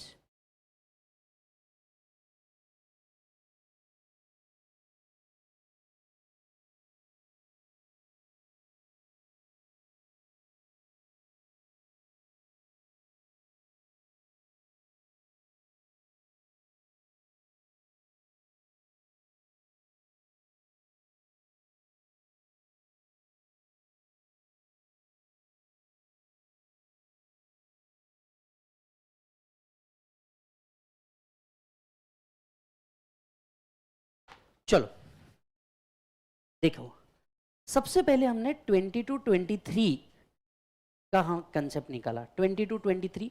फिर एक बार बता रहा हूं, प्लीज ध्यान से सुनना। उस व्यक्ति ने 1/9/2021 को ज्वाइन किया। पहले के साल के जितने भी कंट्रीब्यूशन है 7.5 के ऊपर जा ही नहीं रहे, मतलब PC1 TP1 जीरो हो गया। करंट ईयर में अब उसने पूरा साल वर्क किया है 1/4/2022 से 31/3/2023। ध्यान से सुनो, कोई बहुत हार्ड नहीं है, लेंदी है, इसमें कोई डाउट नहीं है, हार्ड नहीं है, प्लीज सुनना। अब हमारे पास ओपनिंग बैलेंस है, क्लोजिंग बैलेंस है, लेकिन करंट ईयर का इंटरेस्ट दिया हुआ नहीं है, बात समझना। तो हमने सबसे पहले निकाला 22-23 में टोटल क्या आ रहा है। 22-23 का उसका टोटल सैलरी आ रहा है 77,76,000। इसका 10% एम्प्लॉयर ने कंट्रीब्यूट किया। लॉ पढ़ते हैं फिर से, एम्प्लॉयर ने एम्प्लॉय के बिहाफ पे 10% 7.5 लाख रुपए के ऊपर का कंट्रीब्यूशन किया, तो जितना 7.5 के ऊपर है वो टैक्सेबल हो जाएगा। 7.5 के ऊपर कितना है 27,600, ये तो टैक्स होगा ही, बराबर है। लेकिन ये 7.5 जब हम गिनते हैं इसमें इंटरेस्ट कंपोनेंट भी गिनते हैं, तो अभी तक इंटरेस्ट हमने निकाला नहीं, कितना टैक्सेबल होगा। एक्सेस कंट्रीब्यूशन तो टैक्स कर दिया, इंटरेस्ट कंपोनेंट भी टैक्स करना पड़ेगा ना करंट ईयर में। अब इंटरेस्ट कैसे निकाले, उसका फॉर्मूला हमें दिया है PC upon 2 into R plus TP1 PC1 into R. अब पहले के साल के कंट्रीब्यूशन 7.5 के ऊपर जा ही नहीं रहे, तो PC TP सब क्या हो जाना है, 0। मतलब सिर्फ करंट ईयर का PC अपॉन 2 इंटू आर का ही कॉन्सेप्ट वर्क करेगा एवरीबॉडी, बराबर है कि नहीं। 1/9/2021 से 2022 तक के वो तो कंट्रीब्यूशन 7.5 के ऊपर जा ही नहीं रहा, तो PC और TP तो क्या होने वाला है, 0। तो हमारा फॉर्मूला सिर्फ कितना वर्क करने वाला है, PC अपॉन 2 इंटू आर, बाकी सब तो नीली हो जाएगा।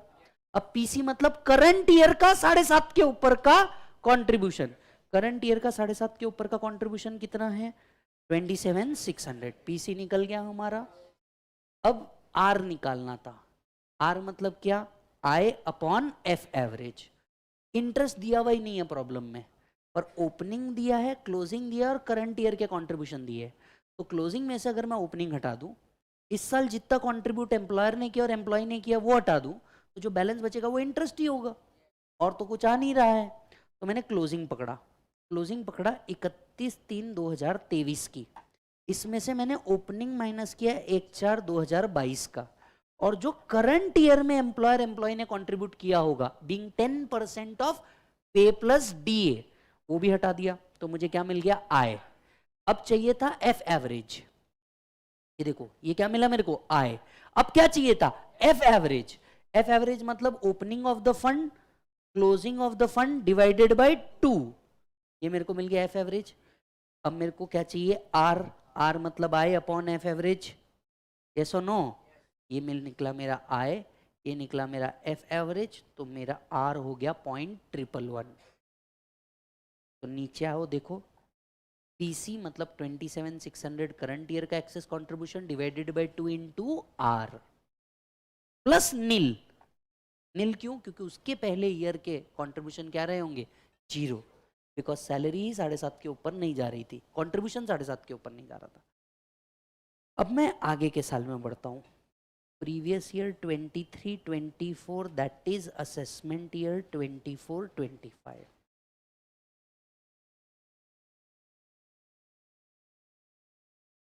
बराबर,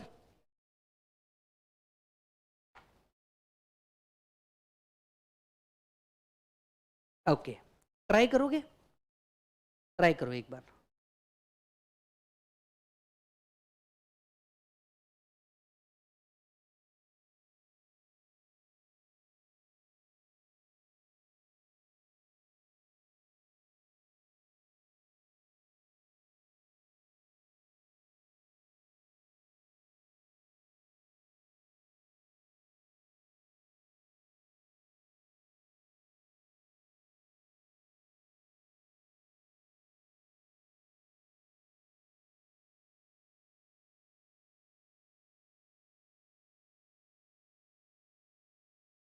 चलो ठीक है, अब सुनो, 22-23 की सबसे पहले सैलरी निकालनी पड़ेगी।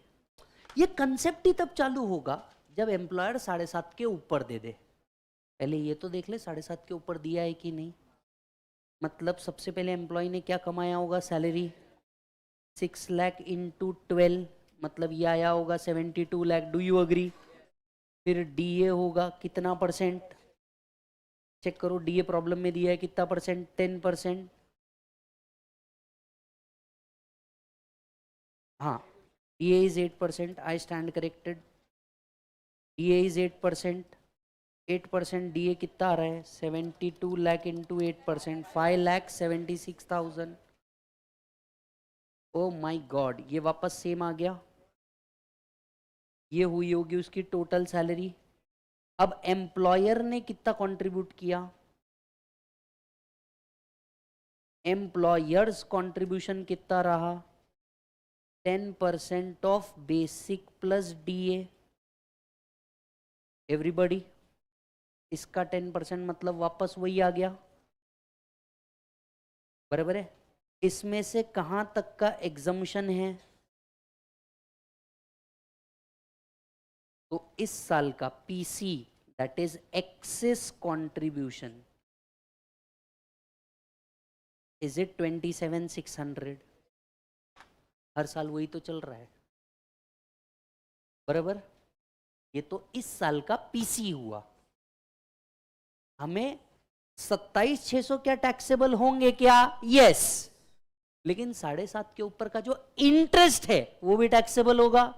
इंटरेस्ट निकालने के लिए प्लीज फॉर्मूला बोलो, PC upon 2 into R plus PC1 TP1 into R, बराबर है। अब पीसी तो मेरा निकल गया, क्या निकालना है? आर। आर निकालना है मतलब आई अपॉन एफ एवरेज करना पड़ेगा। मेरा प्यारा बच्चा, इंटरेस्ट दिया है या अगेन मिसिंग है?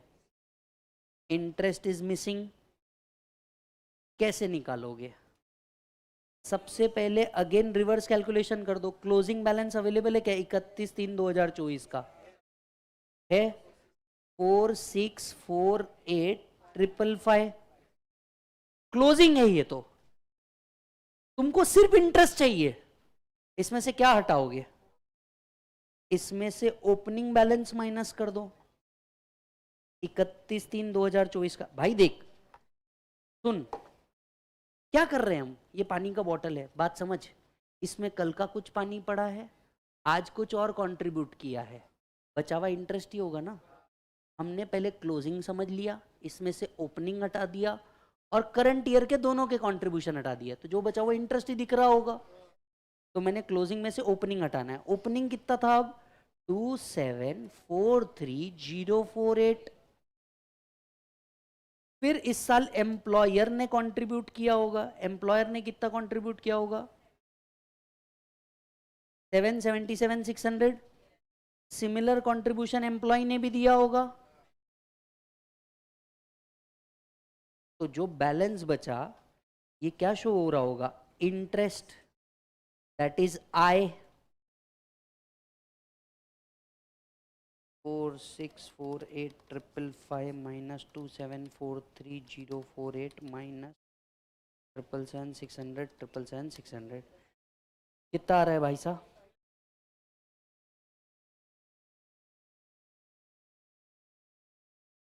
3,50,307। ये आपका इंटरेस्ट आ गया क्या भाई? वही है, ये आपका इंटरेस्ट आ गया। अब आए तो मिल गया, एफ एवरेज निकाल सकते हो क्या? एफ एवरेज मतलब opening of the fund plus closing of the fund divided by 2। 2743,048 plus 4648,555 divided by 2।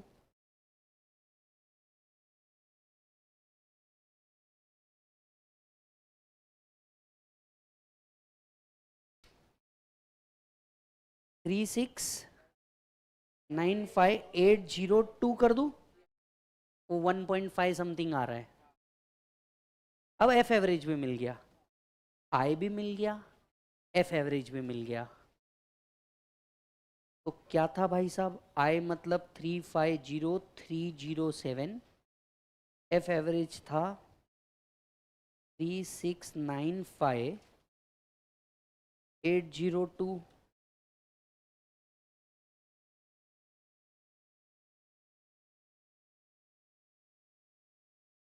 Zero point 09479, 0.09479 कर दिया, 4 डिजिट तक लेके गया मैं आगे। सुनो ना, पीसी मिल गया क्या? अपॉन 2 इंटू आर भी मिल गया क्या? PC1 है क्या? हाँ, पिछले साल का एक्सिस कंट्रीब्यूशन 27,600। TP1 भी है क्या? हाँ, पिछले साल का 1532 और आर तो मिल ही गया ना, तो taxable perquisite is equal to PC upon 2 into R plus PC1 plus TP1 into R. PC मतलब 27,600 अपॉन 2, 0.09479 प्लस 27,600 1532 इंटू 0.09479। थोड़ा सा मतलब बहुत घिच पिच दिख रहा है, कम कर दीजिए।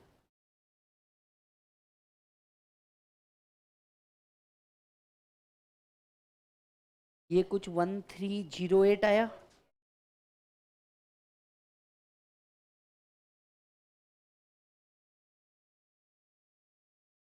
ये कुछ 2761 आया, ये आया 4069।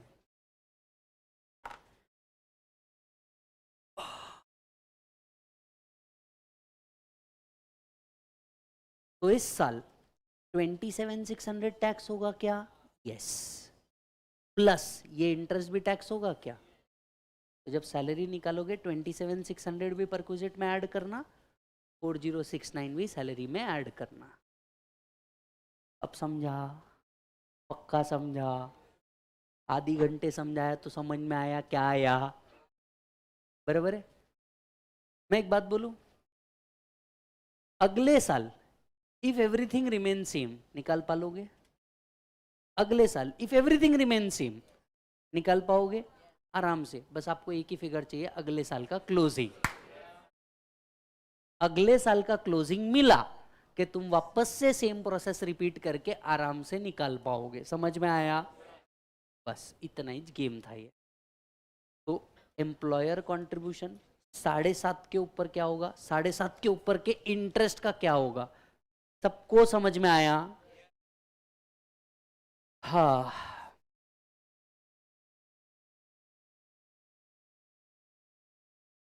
इसमें बहुत टाइम लगता है सर, खत्म हो गया? नहीं नहीं, अभी आरपीएफ खत्म नहीं हुआ, बस एक लास्ट कंसेप्ट बाकी है, अभी खत्म नहीं हुआ। एक लास्ट कंसेप्ट और सैलरी खत्म, पक्की बात, तुम्हारी एक्स की कसम। अभी कुछ लोग यहाँ पे होशियारी मार रहे, सर एक्स ही नहीं है सर, सर बहुत भीख मंगी हरकतें चल रही इधर। माँ कसम से 14 फरवरी 3 साल से अकेला मना रहा हूं। ऐसा होगा ना तुम्हारे साथ? अखंड सिंगल लोग हो ना तुम? अखंड देखो, दो कैटेगरी होती है, एक होता है सिंगल, एक होता है अखंड सिंगल। अखंड सिंगल वो होता है जिसपे परछाई भी नहीं पड़ी। समझ आ रहा है? बराबर है। आत्मनिर्भर भारत वाले लोग।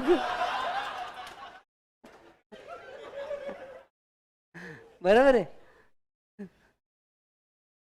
क्या समझदारी है तुम्हारी, मानना पड़ेगा। बराबर है। मतलब तुम जैसे लोगों के लिए आज तक के सिलेबस में सिंगल एंट्री रखा है। नहीं तो कब का सिलेबस से आउट था। बराबर है ना? कुछ लोग ऐसे हैं जो बहुत बार धोखा खा चुके हैं। यहाँ पे ऐसे कई लोग हैं जो बहुत बार धोखा खा चुके हैं। कुछ लोग ऐसे जिनका सब सही चल रहा है, थोड़ा झगड़ा कर लेते बीच में, बहुत ज्यादा सही चल रहा है तो फिर वापस सब लाइन पे आ जाता। बराबर है कि नहीं? चलो जो भी कुछ है अच्छा है। हाँ, सब अच्छा है। क्या सर इसमें गलत है? कुछ कुछ भी गलत नहीं है, मैं नहीं किया कहां से तुमको गलत बोलूंगा। गलत कुछ भी नहीं है, सिर्फ एक चीज ध्यान में रखना कि ये जो गोल्स है ये साथ में कंप्लीट होने चाहिए। यू शुड रिस्पेक्ट म्यूचुअली उसके गोल और तुम्हारे गोल। बाकी तो ठीक है ना यार, बाकी तो सब ठीक ही है। कमाओगे उड़ाने के लिए तो कोई चाहिए, कमाओगे तो तुम सही, उड़ाने के लिए तो कोई चाहिए कि नहीं चाहिए? चलो, ज्ञान की बात खत्म हुई, लेट्स टॉक अगेन। अब सुनो, यहां पे इनको ऐसा नहीं लगा कि भैया तुम्हें थोड़ा सा रिलीफ दे दे, बस खत्म कर दे, नहीं, एक और चीज लाई। क्या लाई? एक और चीज। अब देखो, एम्प्लॉयर के लिए लिमिट कितनी लगाई? 7.5 लाख, बराबर।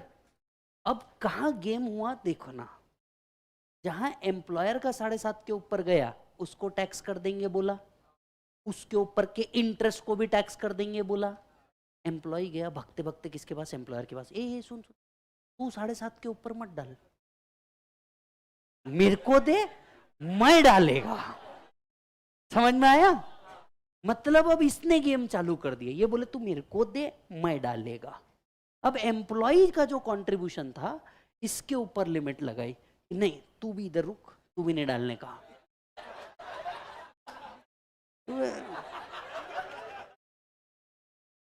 मैंने ऐसा कुछ, सच में मैंने ऐसा कुछ गलत नहीं बोला। अच्छा जो भी कुछ है तुम समझ गए ना, आगे बढ़ो। अरे नहीं बोला इस बार तो, जेन्युइनली नहीं बोला, इसके पहले बोला है। अभी मेरे को भी याद नहीं, शायद कुछ निकल गया हो तो अलग बात है। सुनना, अभी एम्प्लॉयर का कंट्रीब्यूशन 7.5 के ऊपर गया, हम टैक्स कर देंगे। अब एम्प्लॉय के कंट्रीब्यूशन पे भी लिमिट लगाना जरूरी था, बोलो हाँ, नहीं तो एम्प्लॉय भी कंट्रीब्यूट करते बैठता। सरकार ने बोला बेटा एम्प्लॉय, हम तेरे लिए भी एक लिमिट लगा रहे हैं, बराबर है, हम तेरे लिए भी क्या कर रहे हैं? एक लिमिट लगा रहे हैं। अब ये लिमिट कहां से आई जरा समझिएगा, बराबर है। 1/4/2021 के बाद employees contribution, employees contribution, employees contribution, अगर एम्प्लॉई का कंट्रीब्यूशन 1/4/2021 के बाद एक्सीड करता है 2.5 लाख से, एक्सीड करता है कितने से? 2.5। 1/4/2021 के पहले उसने कितना कंट्रीब्यूट किया? त्याच्याशी आपलं काही घेन देन नहीं। 1/4/2021 के बाद किसी भी साल में एम्प्लॉई ने कंट्रीब्यूट किया इन एक्सेस ऑफ 2.5 लाख, तो जितना एक्सेस कंट्रीब्यूशन है इसके ऊपर का इंटरेस्ट टैक्सेबल कर देंगे।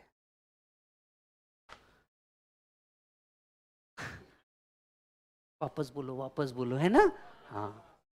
अब क्या होता था, एम्प्लॉयर के लिए तो 7.5 की लिमिट लगाई, तो पूरे चांसेस थे एम्प्लॉय गफलत करेगा, एम्प्लॉय के लिए भी लिमिट लगा दी। 1/4/2021 के बाद एम्प्लॉय का ओन कंट्रीब्यूशन, एम्प्लॉय का own contribution to the RPF अगर 2.5 लाख से ऊपर गया, तो जितना एक्सेस गया उसके ऊपर का इंटरेस्ट टैक्सेबल करेंगे। तुमको कुछ नहीं समझा, सुनो। विजय इज एन एम्प्लॉय, विजय ने 23-24 में 3 लाख रुपए कंट्रीब्यूट कर दिए टू आरपीएफ। हर साल की लिमिट कितनी है? विजय को भी कितने ही डालना है? 2.5। विजय ने ज्यादा डाला क्योंकि विजय को पता है कि भैया फाइनल अमाउंट क्या होने वाली है? एग्जाम।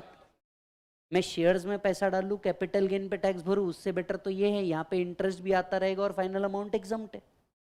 तो मैं एक्सेस कंट्रीब्यूशन करने वाला था। अब एक्सेस कंट्रीब्यूशन कितना है? एक्सेस कंट्रीब्यूशन कितना है? 50,000।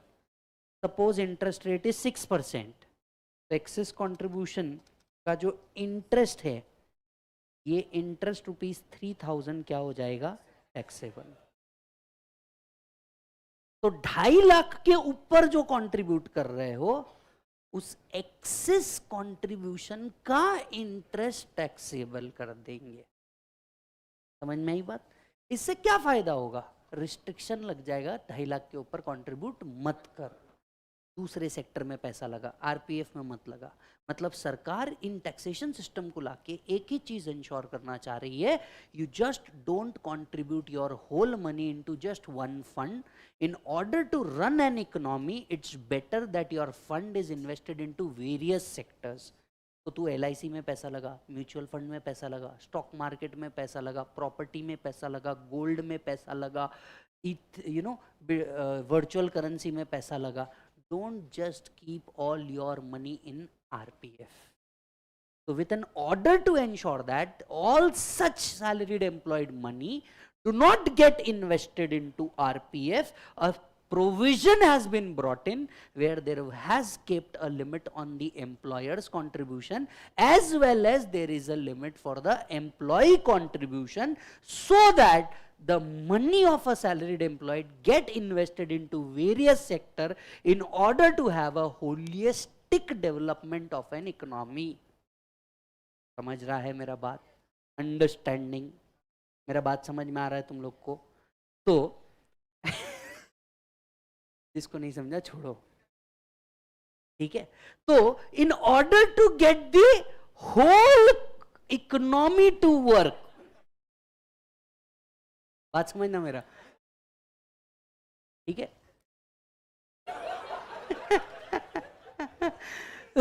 इकोनॉमी को अगर हर तरफ के सेगमेंट, क्योंकि देख एक ही सेगमेंट में पैसा लगा तो पॉइंट गलत हो जाएगा, बराबर है कि नहीं? मेरा बात समझना, आप उल्टा सोचो। अगर हर सेगमेंट में पैसा लगाना है तो जाहिर सी बात है कहीं ना कहीं एक जगह रिस्ट्रिक्शन लानी पड़ेगी, बराबर है? एक रोड को बंद करना पड़ेगा, जब एक रोड को बंद करेंगे तो दूसरे रोड ओपन होंगे ना। आइडियलिस्टिकली यही सिचुएशन होना चाहिए कि नहीं? बराबर है ना? अरे हाँ, करेक्ट ना? तो इसी के लिए क्या किया, एम्प्लॉयर पे भी रिस्ट्रिक्शन लगाया, एम्प्लॉय पे भी रिस्ट्रिक्शन लगाया, so that money can be invested in other sector. Are you getting my point? Yes, okay. कदम मैं बता रहा हूं, मेरे को बहुत लोग मिलके मारेंगे, साले बहुत एक्टिंग कर रहा है सबकी।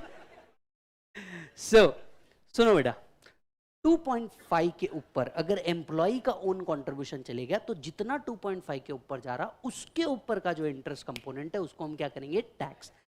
Now there is an ambiguity in the provision. पूछो क्या? ये टैक्स तो करेंगे पर किधर? They have forget to tell. Logically IFOS में होना चाहिए बिकॉज ये इन्वेस्टमेंट इनकम है, लॉजिकली, बट उन्होंने ये बोला नहीं है, बस इतना बोला टैक्स कर देंगे। समझ में आया? So since there is an ambiguity, there are very less chances that they will ask in the examination. Because generally वो ऐसा कुछ नहीं पूछना चाहेंगे जिसमें उनको फ्री में मार्क्स अलॉट करने पड़े, because there is no clarity. तो फिर उनको फ्री मार्क्स अलॉट करने पड़ते हैं, वो कभी इस तरह से गेम खेलते ही नहीं। समझ में आया बात? अच्छा, जनरल लिमिट इज 2.5। अभी एक और बाकी है इसमें, रुको रे, इतने जल्दी थक गए यार तुम? सर हम सुबह 11 बजे से बैठे, अब तो मतलब दर्द हो रहा है सर। रुको रे, रुको रुको, थोड़ा और, थोड़ा सा और, कोई तकलीफ नहीं, 1-2 घंटे और में कोई फर्क नहीं पड़ेगा। सुन। अरे मतलब क्या फर्क पड़ता है बताओ रे? तुम कहीं जाने वाले हो फिर बैठे हैं ना, सुनना। जनरल लिमिट इज 2.5, लेकिन अगर कोई एक ऐसा फंड है जिसमें एम्प्लॉयर का कंट्रीब्यूशन है ही नहीं, if there is no employer contribution, तो इस 2.5 के जगह लिमिट कितनी है, 5 लाख। अब ऐसा फंड जिसमें एम्प्लॉयर का कंट्रीब्यूशन है ही नहीं, ये तो सिर्फ एक ही हो सकता है, पीपीएफ। जनरली एक ही फंड हो सकता है, पीपीएफ। तो उसमें लिमिट कितनी रखी गई है बोलो? 5 लाख। यस और नो? चलो जी लिखो। लास्ट पॉइंट, कंसेप्ट ओवर, फिर चालू करेंगे नेक्स्ट चैप्टर। आना।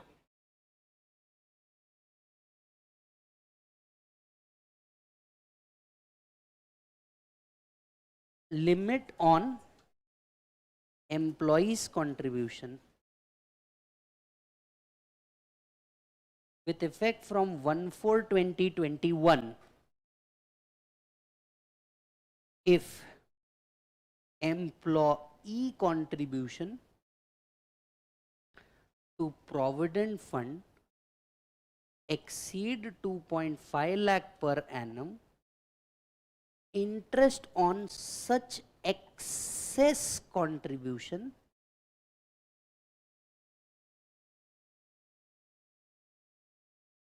shall be taxable. Do you get my point? If employee contribute in a fund where there is no employer contribution,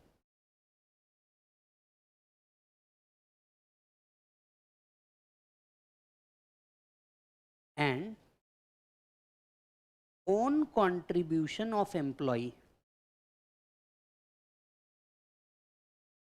exceed 5 lakh, interest on such excess contribution is taxable.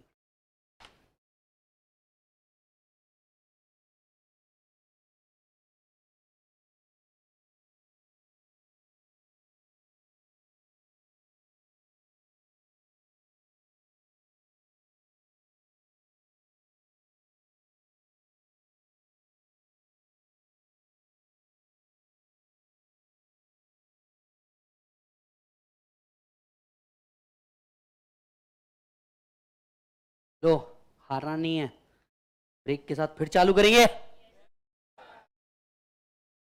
ये जो yes था ना तुम्हारा, ये बहुत जोर से आया।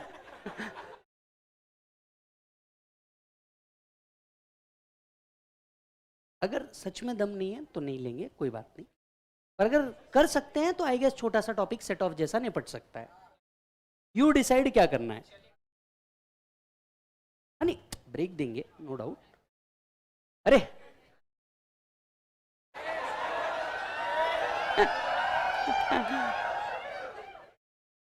Sir, you get my point. Sir आप उल्टा सोचो।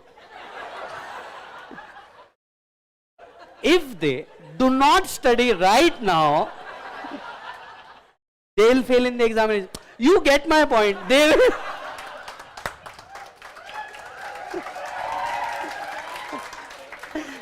अरे कुछ भी करने बोलते यार।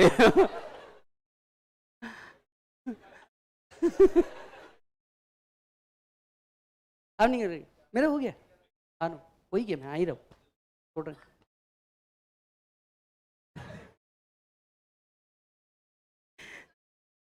हाँ, अरे रुको, आएगा दोस्त को ऐसा बोलना पड़ता, 5 मिनट में आ रहा हूँ। 5 मिनट का मतलब समझते हो तुम? ठीक है, चलो, is that done? Salary is over. सिर्फ इंपॉर्टेंट पॉइंट का रिवीजन कराऊं, 5 मिनट लगेगा, सिर्फ इंपॉर्टेंट पॉइंट का रिवीजन। बुक बंद कर दो, आंखें भी बंद कर लो, आप जहां बैठे हो हिंदुस्तान में, आंखें भी बंद कर लो, बुक भी बंद कर लो। सैलरी खत्म है और इसी के साथ हमारे 4 टॉपिक खत्म है। ठीक है, हमने हमारे 3 रिकवर भी कर लिया आज के आज, तो ये दुनिया की सबसे अच्छी चीज हो गई। कल और 3 रिकवर हो जाएंगे, मतलब हम वापस उस जगह पे आ जाएंगे जहां हमें होना चाहिए। ठीक, ओके। सबसे पहले सैलरी टैक्स, आंखें बंद, सभी लोग प्लीज आंखें बंद कर दो, सिर्फ इंपॉर्टेंट पॉइंट रिवाइज करा रहा हूं। तो आप भारत में जहां बैठे होंगे सिर्फ सुने और आंखें बंद कर लें। ठीक है, अच्छा, हमने सबसे पहले सैलरी चालू करी। सैलरी में 3 सेक्शन है, 15, 16, 17। Section 15 says that salary is taxable at a place where services are rendered. Salary is taxable on due or receipt basis, whichever is earlier. Salary is taxable when there is an employer-employee relationship. हम आगे बढ़े, हमने basic salary पढ़ा। Basic salary के अंदर में हम लोगों ने सबसे पहले देखा कि सैलरी 2 तरीके से दी जा सकती है, नॉर्मल पे, ग्रेड पे। फिर डीए देखा, डीए 2 तरीके से दिया जा सकता है, नॉर्मल अमाउंट और परसेंटेज।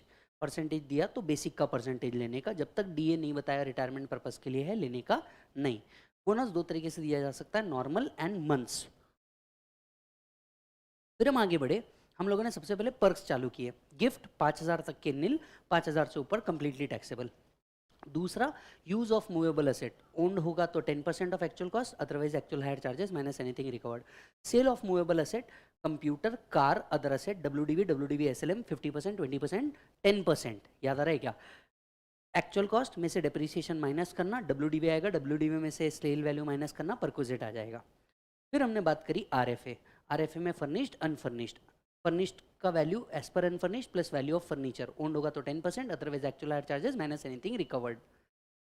अनफर्निश्ड के अंदर में 2 बातें, गवर्नमेंट, नॉन गवर्नमेंट। गवर्नमेंट होगा तो लाइसेंस फीस, नॉन गवर्नमेंट होगा तो 3 चीजें, ओन्ड, हायर्ड, होटल। अमेंडमेंट है, ओन्ड अगर है तो पॉपुलेशन चेक करना, पॉपुलेशन 40 लाख से ऊपर है तो 10% ऑफ सैलरी, 15 से 40 लाख है तो 7.5% ऑफ सैलरी, 15 से नीचे है तो 5% ऑफ सैलरी। अगर हायर्ड है तो एक्चुअल हायर चार्जेस और 10% of salary, which ever is lower. अगर होटल में दिया है तो पहले 15 दिन निल, 15 दिन के बियॉन्ड 24% ऑफ सैलरी और actual cost to employer minus anything recovered. Yes, इसके बाद हम लोगों ने बात करी थी कार की। Car owned by employer, owned by employee. Owned by employer के अंदर में 2 part, maintain by employer, maintain by employee. Maintain by employer के अंदर में 3 part, official, personal, both. Official होगा तो नील, पर्सनल होगा तो 10% of actual cost plus hire charges minus anything recovered. अगर बोथ पर्पज है तो सीसी चेक करेंगे up to 1.6 1800 per month, beyond 1.6 2400 per month plus 900 per month for chauffeur if given. ठीक है, अगर कार एम्प्लॉयर की है, मेंटेन एम्प्लॉय करता है 600 और 900 depending upon the CC plus 900 for chauffeur if given. Car employee की है, मेंटेन एम्प्लॉय करता है नील। कार एम्प्लॉय की है, मेंटेन एम्प्लॉयर करता है official purpose nil, personal purpose actual cost minus anything recovered, and both purpose होगा तो actual cost to employer minus 1800 और 2400 as the case may be. ठीक है, बाजू करो। Free food facility, right, tea snacks during office hours nil, remote area offshore area nil, 50 रुपए से नीचे होगा नील, 50 रुपए के ऊपर होगा तो 50 रुपए पर थाली एग्जाम्प्ट है फॉर 300 डेज। इसके आगे हम बढ़े इंटरेस्ट फ्री कंसेशनल लोन की ओर, 20,000 तक के लोन होगा तो नील।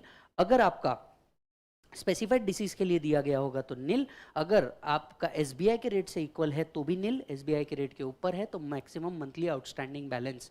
यस और नो। फिर हम गए थे लीव ट्रैवल कंसेशन की ओर। लीव ट्रैवल कंसेशन आप और आपके परिवार, परिवार में कौन कौन आता है, वाइफ आते हैं, बच्चे आते हैं, प्लस ब्रदर सिस्टर पेरेंट्स तब आते हैं जब वो डिपेंडेंट होंगे, राइट। ओके, एग्जाम्शन कितनों के लिए अवेलेबल है, any two child born after October 1998, multiple birth after single birth will be considered as 1। फिर हम लोगों ने बात करी थी कि भैया अगर एयर से दिया तो इकोनॉमिक क्लास तक के एग्जाम, ट्रेन से दिया तो फर्स्ट क्लास एसी तक के एग्जाम, अदर में देखेंगे rail route available, rail route not available. If rail route available first class AC तक का एग्जाम, अदरवाइज डिलक्स क्लास तक का एग्जाम। ठीक है, आगे बढ़ेंगे। हम लोगों ने देखा था sweeper, gardener, personal attendant, gas, water, electricity, actual cost to employer minus anything recovered. ESOPs के केस में fair market value minus consideration into number of shares taxable हो जाएगा। यहाँ हमारा परक्विजिट खत्म हुआ, हम लोग आगे बढ़े, राइट। अलावेंसेस के अंदर में एचआरए पहला अलावेंस था। अगर 115 बीएसी ऑप्ट नहीं किया तो लोअर ऑफ 3 थिंग, पहला एक्चुअल, दूसरा 50 और 40% ऑफ सैलरी, तीसरा rent paid minus 10% of salary.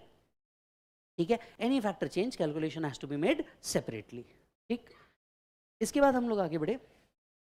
Children education allowance, hostel allowance 100 rupees per child per month subject to 2 child, hostel के लिए 300 per child per month subject to 2 child, underground allowance 800 per month, tribal area allowance 200 per month. याद आ रहा है आप लोग को, right. अगर ट्रांसपोर्ट अलाउंस है for handicap employee 3200 per month, running allowance is 70% of actual और 10,000 per month whichever is lower. ये तभी मिलेंगे जब आप 115 बीएसी ऑप्ट नहीं करते। फिर हम लोगों ने बात करी थी फुल्ली टैक्सेबल अलाउंसेस की। फुल्ली टैक्स, अच्छा, वो ब्लाइंड वाले को 3200 का बेनिफिट मिलेगा, याद रखना, 115 बीएसी में भी। फिर हमने देखा था फुल्ली टैक्सेबल अलाउंस क्या क्या था उसके अंदर में, basic, DA, bonus, fees, commission, non practising allowance, servant allowance, city compensatory allowance, overtime allowance, warden allowance, project allowance, interim allowance, any other cash allowances. याद आ रहा है। इसके बाद हम गए थे रिटायरमेंट बेनिफिट पे। रिटायरमेंट बेनिफिट में सबसे पहले था ग्रेचुटी, ग्रेचुटी के 3 part, during the service, on retirement, after the death. During the service exempt, after the death, during the service taxable, after the death exempt, on retirement government employee, non-government employee, government employee fully exempt, non-government employee covered under the gratuity act, not covered under the gratuity act। covered under gratuity act के अंदर में 3 चीजें, पहला था actual, दूसरा था 15/26 into last on salary into number of year of completed service और part thereof in excess of 6 month। Seasonal employee को 7/26 लगा देना, मैक्सिमम लिमिट 20 lakhs, बराबर है। यहाँ सैलरी का मतलब है बेसिक प्लस डीए। अगर आप नॉट कवर्ड में है तो 2 पॉइंट तो कॉमन हो गए, half into average salary for 10 months preceding a month of retirement into number of year of completed service। okay, बाजू करो। पेंशन, पेंशन के 3 part, during the service, on retirement, after the death. During the service taxable, after the death taxable in IFOS, on retirement commuted, uncommuted. Uncommuted is taxable to all, commuted में 2 part, government, non government. Government होगा तो fully exempt, non government होगा तो 2 part, in receipt of gratuity, not in receipt of gratuity. In receipt of gratuity है तो 1/3 is exempt, otherwise 1/2 of full value of pension is exempt. फिर हमने बात करी थी इसकी लीव ट्रैवल की। लीव ट्रैवल इंपॉर्टेंट वाला जो था वो, राइट। लोअर ऑफ 4 थिंग, पहला एक्चुअल, दूसरा मैक्सिमम लिमिट 25 lakhs, याद आ रहा है क्या। तीसरा एवरेज सैलरी फॉर 10 months, चौथा लीव क्रेडिट फॉर 30 days, याद है क्या तुमको, यस और no. Leave credit for 30 days। 30 days का जो लीव क्रेडिट है उसको कैसे कैलकुलेट करेंगे बेटा, balance leave into average salary divided by 30। फिर हम आगे बढ़े, हम लोगों ने प्रोविडेंट फंड देखा। आरपीएफ का कैलकुलेशन किस तरीके से होगा, beyond 12% of salary taxable, own contribution deduction under 80C if not opted for 115 BAC.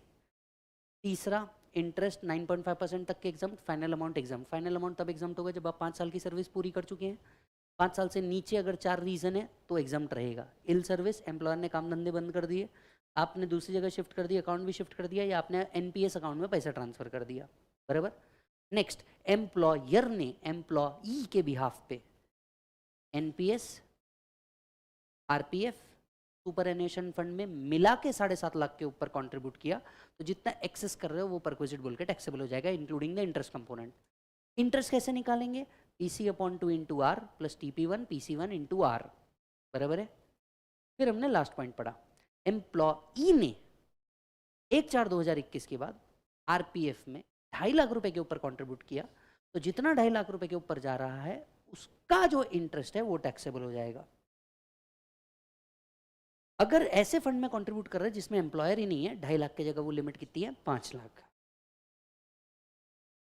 Deduction के 3 part, standard deduction, entertainment allowance, professional tax. Standard मिलेगा 115 BAC ऑप्ट किया या नहीं, बचे हुए दो 115 BAC में मिलते नहीं। Is that done? Thank you so much. या दिन भर में पढ़ाया अपन ने, गॉटचा। आज का काम ये है पूरा एक बार वापस पढ़ने का, ठीक है। एक सुपर एन्युएशन फंड जो है, जो हमने लिखा नहीं पर बुक के अंदर में है, 1,50,000 के ऊपर टैक्सेबल। इज दैट डन मालिक? यस और नो? तो आज हमारा सैलरी भी खत्म होता है। मेहनत करी, सबसे पहले अपने खुद के लिए ताली बजाइए, आपने बहुत मेहनत करी आज। मैंने तो की ही, आपने बहुत मेहनत करी, ठीक है। कल मिलेंगे हम लोग, कल नॉन हेड लेंगे ताकि हेड का थोड़ा सा फीवर उतरे, हम नॉन हेड टॉपिक लेंगे कल, मे बी डिडक्शन और TDS as the case may be. Is that done? Yes. कल का टाइमिंग भी अगेन आज जैसे टेलीग्राम ग्रुप पे ऊपर डालूंगा, मान करके चलिए यही रहेगा, क्योंकि आने वाले सैटरडे या संडे माइट भी मैं नहीं रहूंगा, तो मैं कल इसी टाइम पे मान लीजिए जितना है उतना रिकवर करूंगा। Thank you so much, bye bye and take care. जितना यूट्यूब पे पब्लिक था दिन भर से आप लोग भी थे, बहुत बड़ी बात है। यस, बाय बोलो बच्चों।